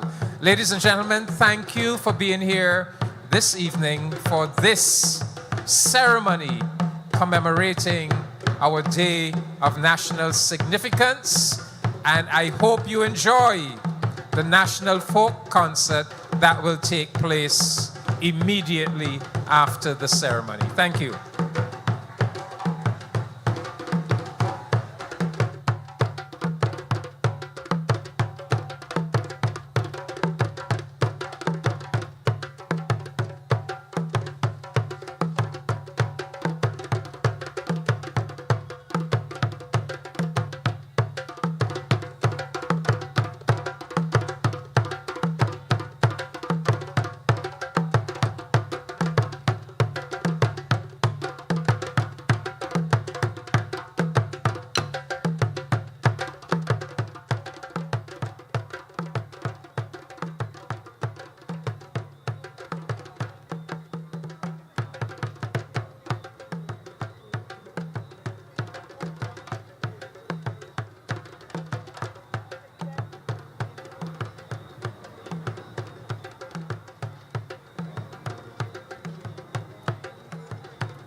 final floral arrangement will be laid by the Ambassador of Colombia to Barbados, Her Excellency Elizabeth Taylor J.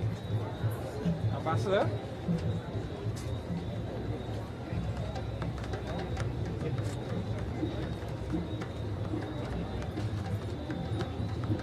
Thank you very much. Thank you very much, everyone.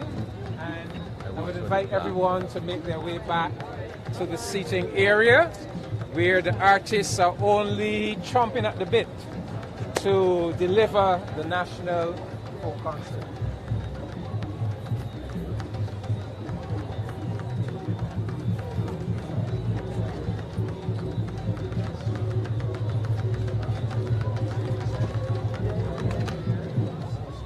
You good, Paul?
Come on, hold on to your man, and let we do,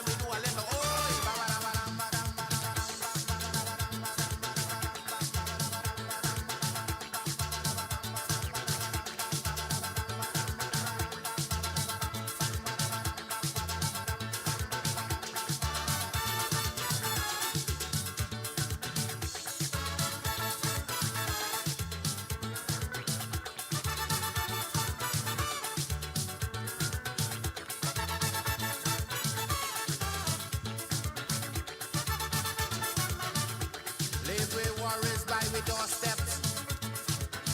But after night we have no time.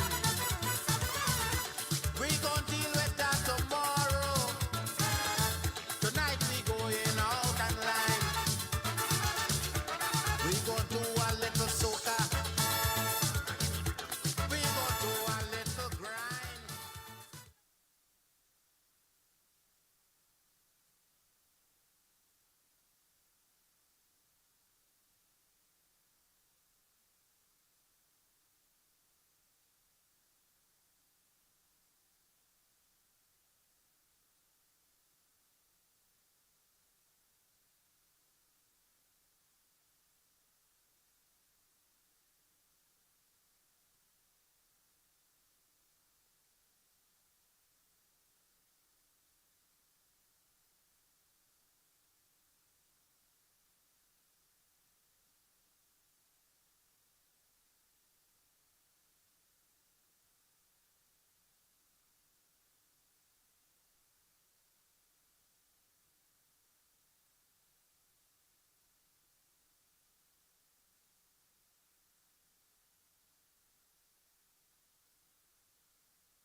It is 1937 in Barbados, but the songs and the sounds of the time are not sweet. Bridgetown breeze heavy. Heavy the breath of oppression and suffering, where people get up before the full cock or out, hoping that each new day will bring forth better fruits from their labor. Men wait by the wharf hoping for some work. Women scrubbing floors in big houses. Children barefoot and hungry. Life wasn't easy in 1937. Beneath the smoke of class war, deep in our villages, neighbor sparred against neighbor, wife against husband, father against son. Darkness sat upon Barbados, like the end times were near. These were the sounds of 1937.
Mr.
You get dry shot.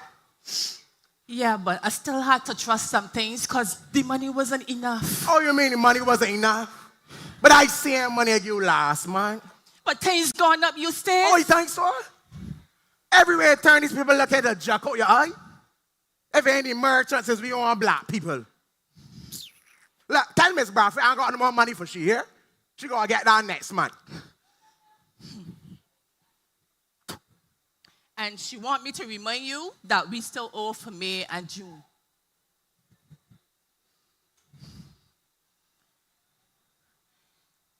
She said that she know that we is good, decent people, and that's why she does still trust we.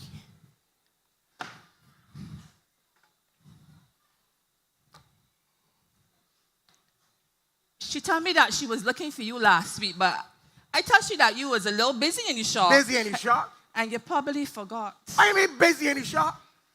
Part the work then? The only thing that they're busy in the shop is the blasted cockroaches. But I didn't know what else to say. Tell she the truth. All of we suffering. I just hear my belly grumble more than I hear money in the till. You know that I just be very uncomfortable when I have to trust from these people. I don't like to owe nobody for nothing. But ain't you that owe she? It's me. You's work somewhere. You don't have to get on so. I know it is your money, but it is me that is have to face you every week.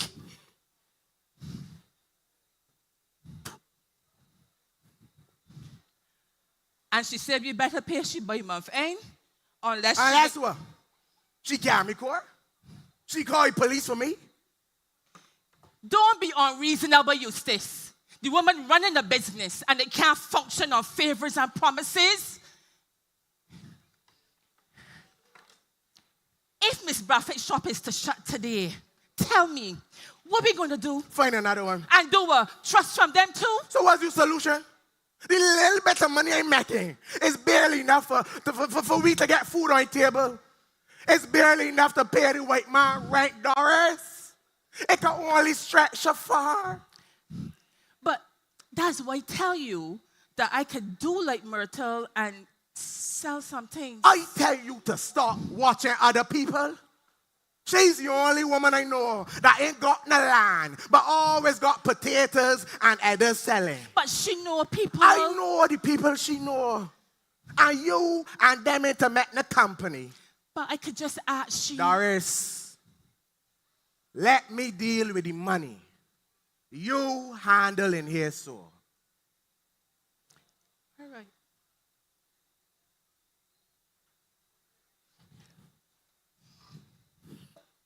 You didn't hear from Darnley when I went down the road, you see? Yeah, he was rushing trying to get to work, but apparently Cecil went long and left because he ain't ready. I gotta talk to Darnley, you know, because I see some things that I really like, you know. You just be so suspicious of people. First, this ain't a suspicion, man. I see Cecil on more than one occasions downtown with a bunch of them Garveyites. You already know Doris is a bunch of troublemakers. And how you come to that conclusion? Listen, them get and bring that Clement Payne man about here to confuse we black people head with a bunch of nonsense. I can talk to Darnley and make sure Cecil don't put no foolishness in his head. You know what? You could be a little rough at times. You let me talk to Darnley. I tell you, handle in here so. And I get deal with the money, baby. Again, no swan straight and see if I get a few of these things, all right? But I thought you tell me you ain't had no more money. I ain't got no more money from Miss Bradford. Hey, you go long, boy.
morning rise, the bell done ring, rug sleep from the eyes, coal in the pit and the flames real red.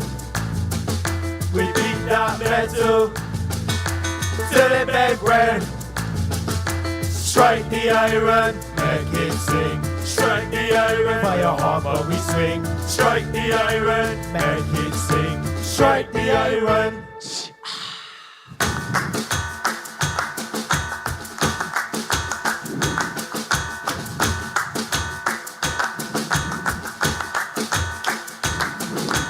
Fire blazing, it gets sweet skin.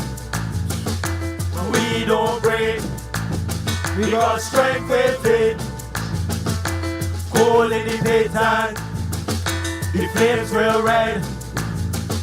We beat that metal till it make red. Strike the iron, make it sing. Strike the iron, fire hot but we swing. Strike the iron, make it sing. Strike the iron.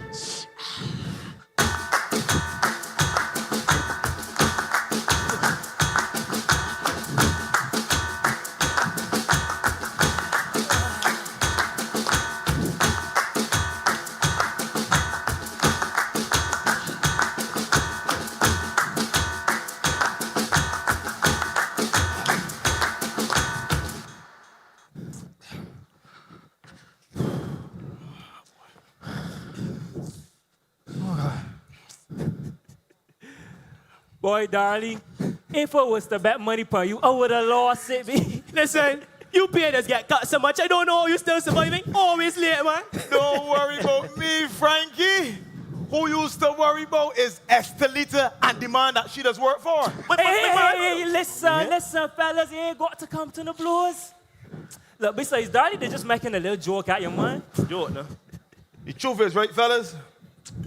I feel it's about time that we get paid more money for all this grunt work we've been doing about here. You're getting into some real dangerous territories there, huh? More money? Yeah. After all we just hear is the economy shrinking, things tight, we can't do no more better. Meanwhile, though, last year, Christmas time, I hear the boss man bragging with one of his friends about how much more money he made than the year before, you know. See that? Exactly. You know. We black people that's be under the foot of the white man. And it getting heavier. Why you can't understand? Man, I tired of getting X. Exploiting. Yes, that word, exploited. When I barely about wasting winter time. When I just always come around here with these big fancy ideas. But when I don't ever study the reality of the situation. You barely got about 2 cents to rub together when the man come. And when I want to come out here and make demands. That's the same thing, Garvey, they're talking about, you know. Okay, then. That kind of mental laziness that got we in the West Indies at the back of the pack instead of leading this here fight. Same thing they're telling you, darling. Same thing. Huh? So, why Garvey down here leading one up? Like, man, I understand what we're saying, right? But I still feel like we could go about it another way. Don't cause no problems or nothing. Job's hard to get and I can't lose this one. My man, the Almighty never give you the heart of fear.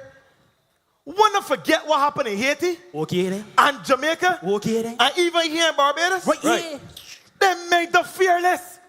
And then bring about real change. Yeah, after a bunch of the dead, and the rest get locked up. Look, the point is, right, that they didn't just sit down there and wait upon something that happened. So tell me then, darling. Tell me what you're proposing. Yeah. The plan's simple. We got to organize. Okay.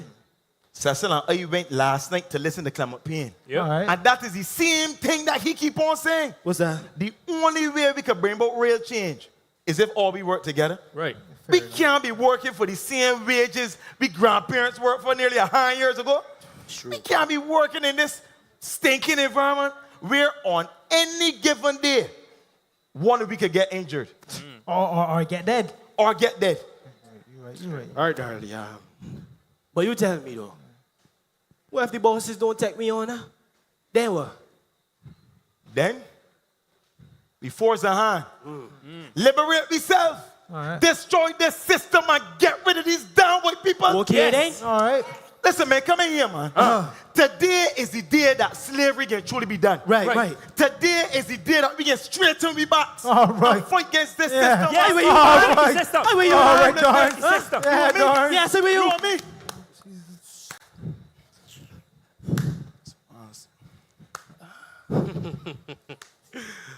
Powerful speech, Mr. Darnley. So powerful that you just earned these men a 3 cents cut in today's wages. My boss, man, no, man. Wait, Mr. Yearwood, sir, but we still on, we break, so Break? we can't. Break done 15 minutes ago, but y'all probably couldn't hear the That ain't horn gonna over all this shouting and cheering that really going on out here. And you sound like a politician, man.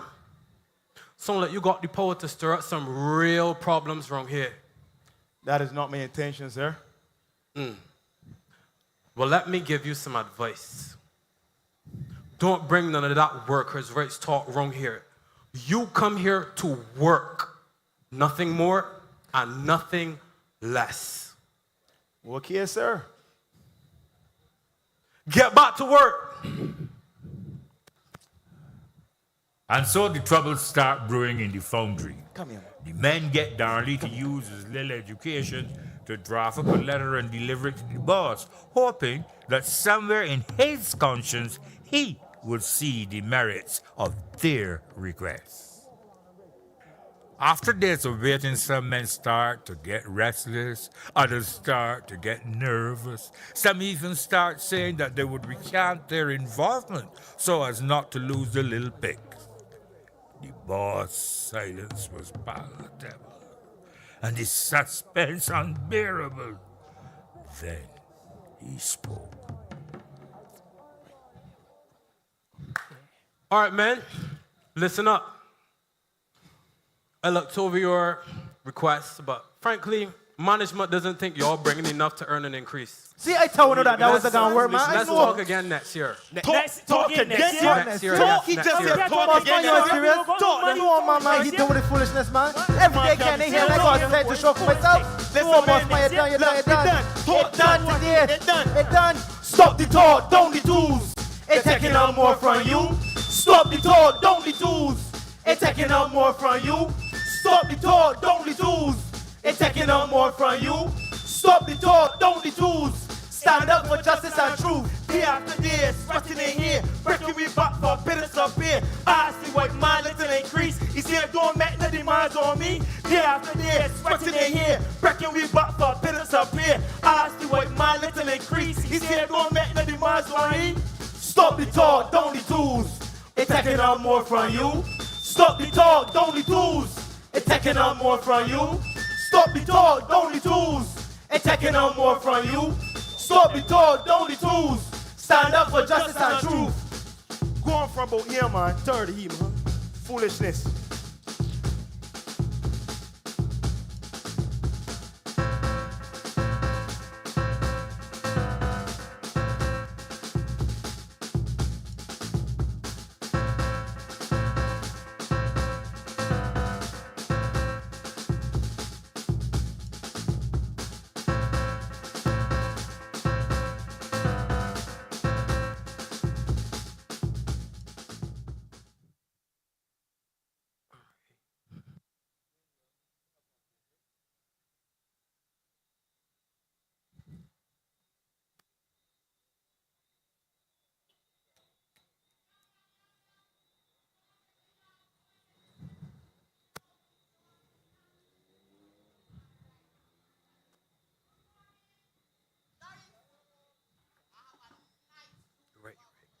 Oh, Lord bless you.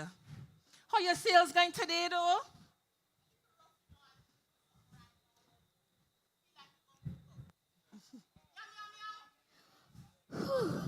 Oh, Lord. Last time it took so long to fill up this one little bucket. Oh, my. Wait. Morning. Morning.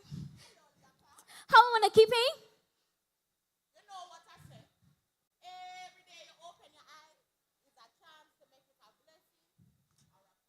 It's true, you know. But listen, when I hear that Millicent last boy dead? Oh, lost. Well, that's about 3 children is 6 years? Well, you ain't see part she live, down in Golden Square. Well, down in there, you're bound to catch anything. It's true. And you know, children is pick up everything that's stirring.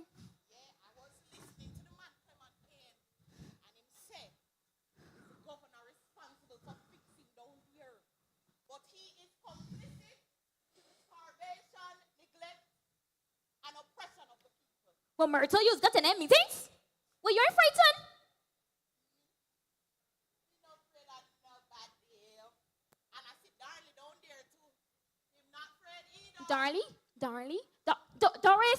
Doris, you that Darlie got an end meetings? Doris! Sorry, my hair real busy. What is it you ask me? Why ask you if you that Darlie got to them Clement PM meetings? Well, he's a big man. We can't stop him. And I really don't see nothing wrong with it. From right here in Clementine saying nothing true. Look up out here. Well, if I were you, I would tell he keep far from them people. Because I hear that the police is be down there, and them is be watching, and them is be writing down names, you know.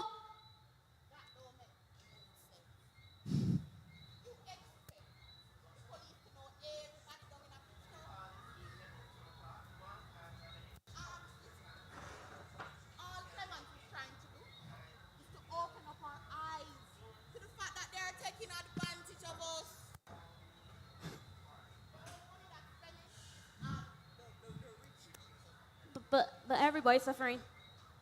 It's we, the black people of Barbados, that are suffering. They're suffering down in Belleville and Stratline. They are not suffering.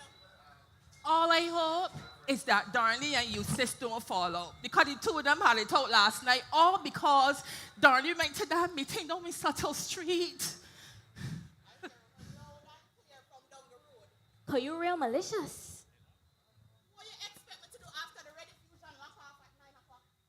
But since when you have ready fusion, Myrtle? I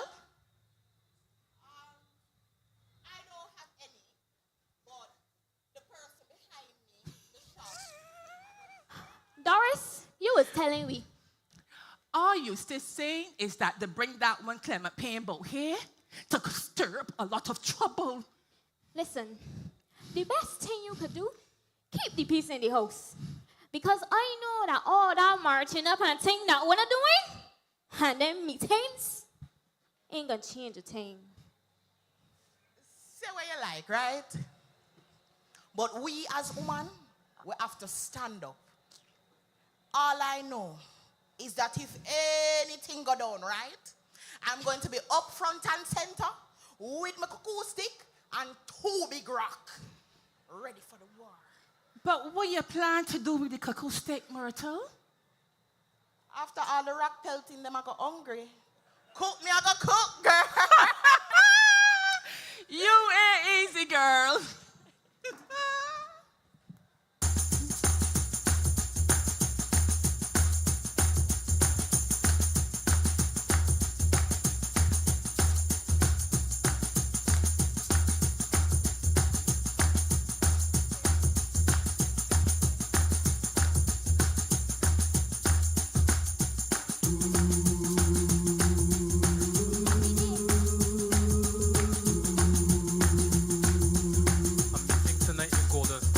Here, Clement Payne. Meeting tonight, Golden Square. Come on here, Clement Payne. Come on here, Clement Payne.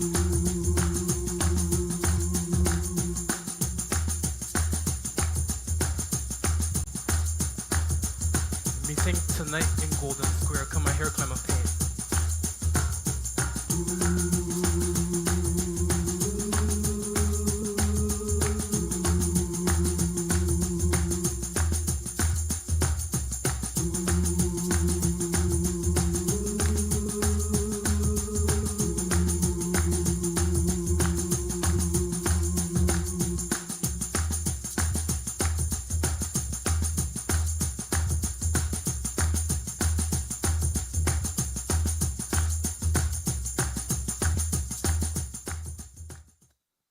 Educate, agitate, but do not violate. Educate, agitate, but do not violate.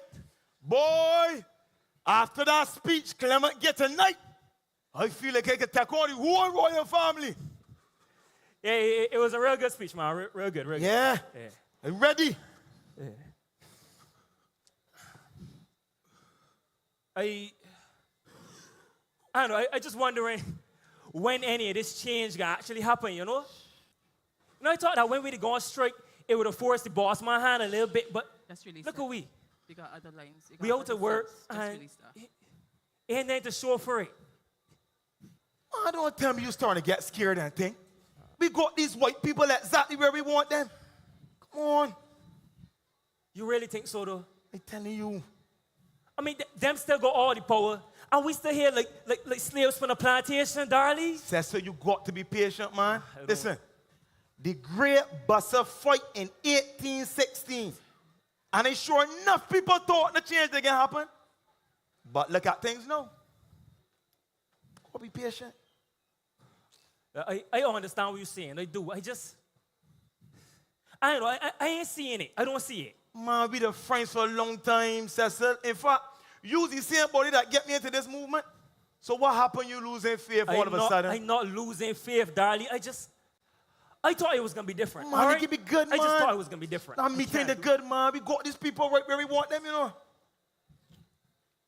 Hey, night, Mr. Brown.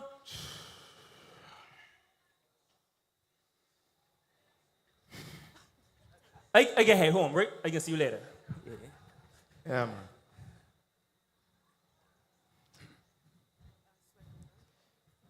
Where you know coming from?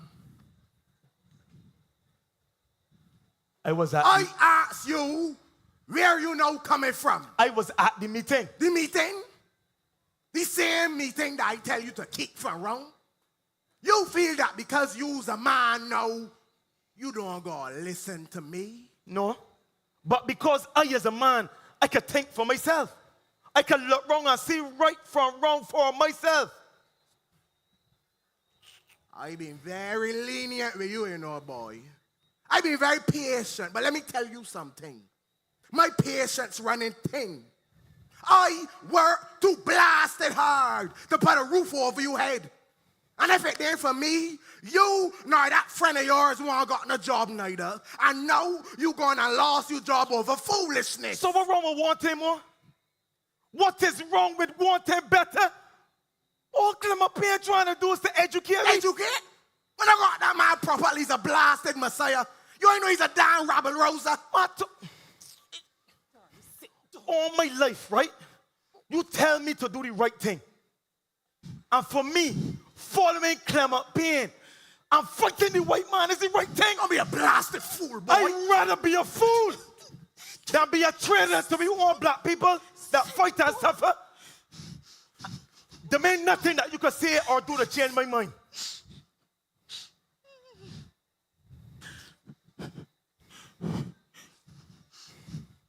Talk to him, man. All right.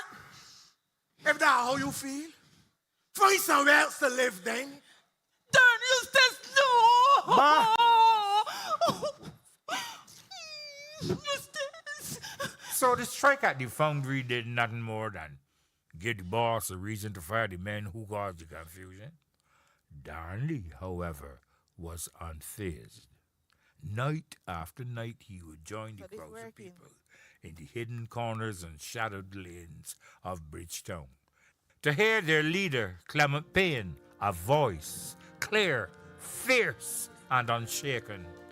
Payne called the working class to rise up and shake off the fear that crippled them for centuries. His words stirred the soul, ripped through the tenement yards and sugar plantations, rattling the walls of colonial power and causing much unease. Every word he spoke, every breath he took was watched and recorded. Then the authorities became emboldened. The order was given to deal with the Clement Payne problem. He was seized, silently and swiftly, but aboard a vessel bound for Trinidad, deported. When the people heard, the streets shook, their blood boiled, their fists were clenched, they were ready for a fight.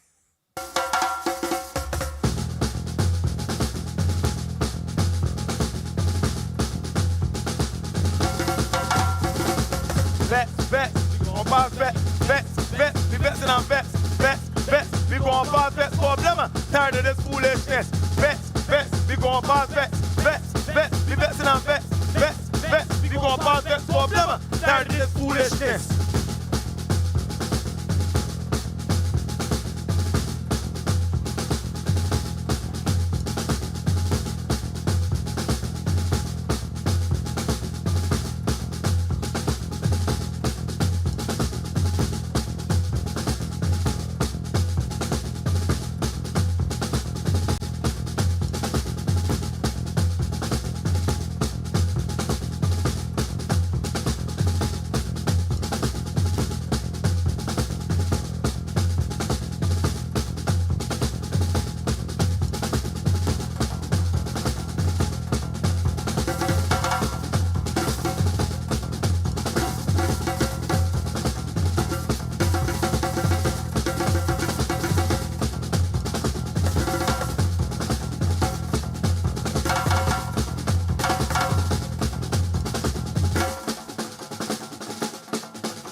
And this was only the beginning.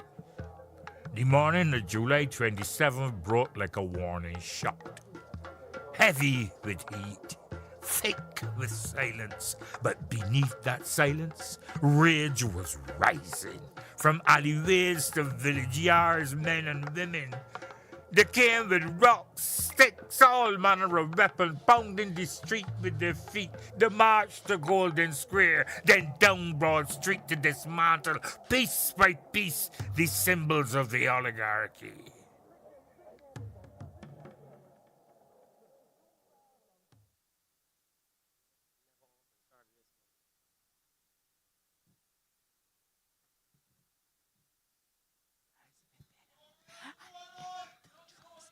Tell you that darling, I'm not going down there today. All right? I can't do it. Darling, I ain't signed up to be marching up people's property. Don't tell me that you abandoned the movement just so, man. You know what? Hold this, look.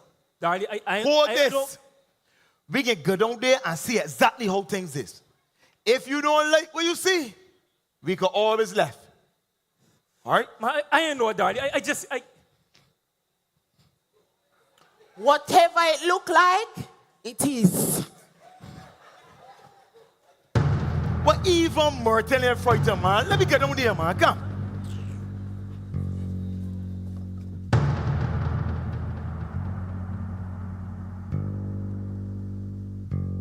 Bridgetown did cool and quiet that morning.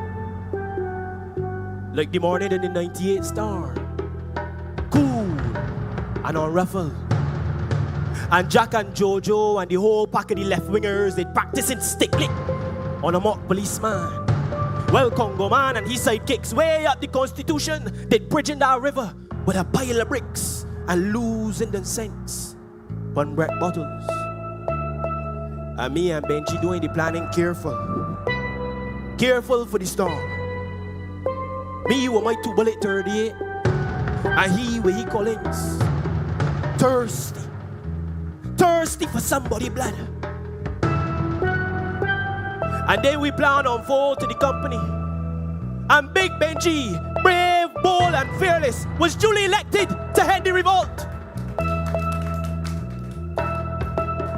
Benji walked down Broad Street with his feet half covered in mud. He big broad frame at the car horns toot, mother brown brute, dreadful for soul. But he physio get exposed and he muscles bulging big from the blackness of his arms. And he creates a mutual disturbance in the street. Right at the bottom, a Lord Nelson feet, and all the fellows following and waiting for the cue. Big Benji, with his proud heart to gold, stealing the show, cussing white people from the head to the toe. And then he come, just as we expect. The license check that just breathe down we neck, and he telling we to clear the street. Here, Benji. Clear the street, Inspector. Here he, fellas. Clear the street. He come here, and all of he hears, like holy shit, we climb up with disgrace, and he telling we to clear the street. Big Benji, with all the excitement in his heart, trouble up the collar of the fresh up start. Inspector Grime, you just make a fool of yourself all the time. If I did you, I would stay out of my sight. Cause like today is a funny night. Riot like hell down in Bridgestone. Big rocks flying about, glass windows game break out. Showcases crack, looting and shooting. White cars stand up to black, ready on the attack. So I'm running helter skelter, and I'm looking for shelter. And I'm calling on the judge to read the riot act. But Big Benji, brave and bold, strong and fearless, eyes shut tight, slashing left, slashing right, and we putting up some fight. And got Bridgestone in a dreadful sight. Cause like today is a funny night.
They're shooting the people! Who? The police!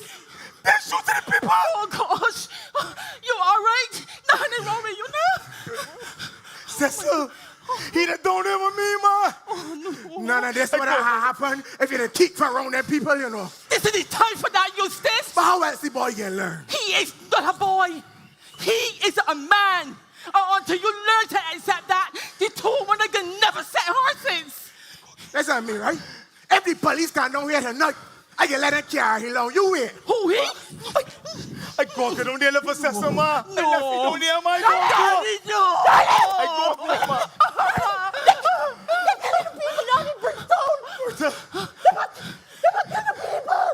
Where's Cecil, Myrtle? What happened, Myrtle? We was running from the police.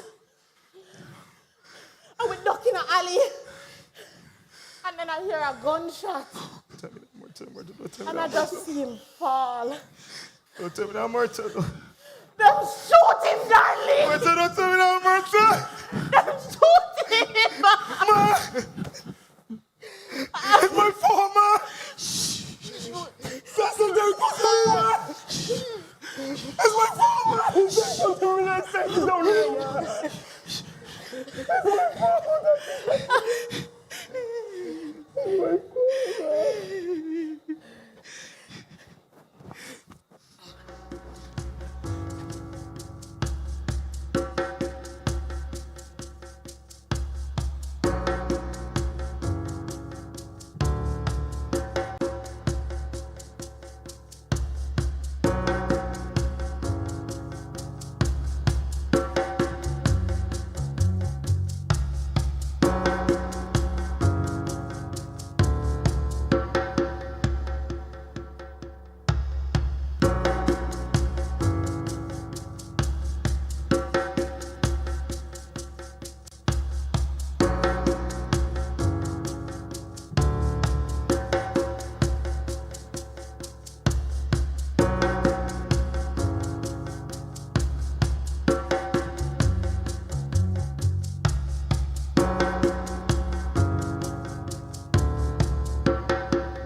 the aftermath of the 1937 revolution, there was much to mourn, but none greater than the loss of precious lives.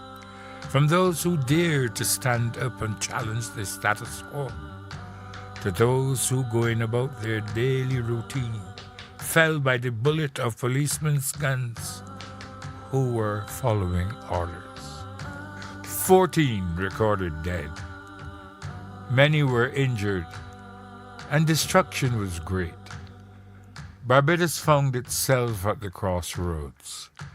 The black masses feared retribution. The white minority was uncertain. But the struggles of 1937 were not in vain. Out of the Dean and Moyne commissions, the plight of the poor was highlighted, leading to the improvement of healthcare, sanitation, and living and working conditions. The trade union movement started its genesis and continues to champion the cause of workers today. On to the 1950s, the introduction of free secondary education expanded after independence. Barbados and its people were on the rise and came to be recognized as a country punching above its weight. And so, we continue to honor those who went before. We cherish their memory, and day by day, we continue to make this our island a better Barbados.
We gather here within this sacred space to pay tribute to those who have gone before under the gaze of the Most High and the watchful eye of our ancestors. This holy ground, consecrated by the blood and the struggles of those who stood tall in the fire of the 1937 revolution. Oh, ancestors, we come not with empty hands, but with open hearts. We come to call your names into the wind and to lift their legacy high. Those who dare to stand against the chains of oppression. We do not forget you. We know your spirit walk among us still. We offer this work, this struggle, this in honor of your memory. Oh, sacred ancestors, be near us now. Fill our hearts with courage. Strengthen our backs with power and sharpen our minds with your wisdom. And let the fire rise within us, and let the drums beat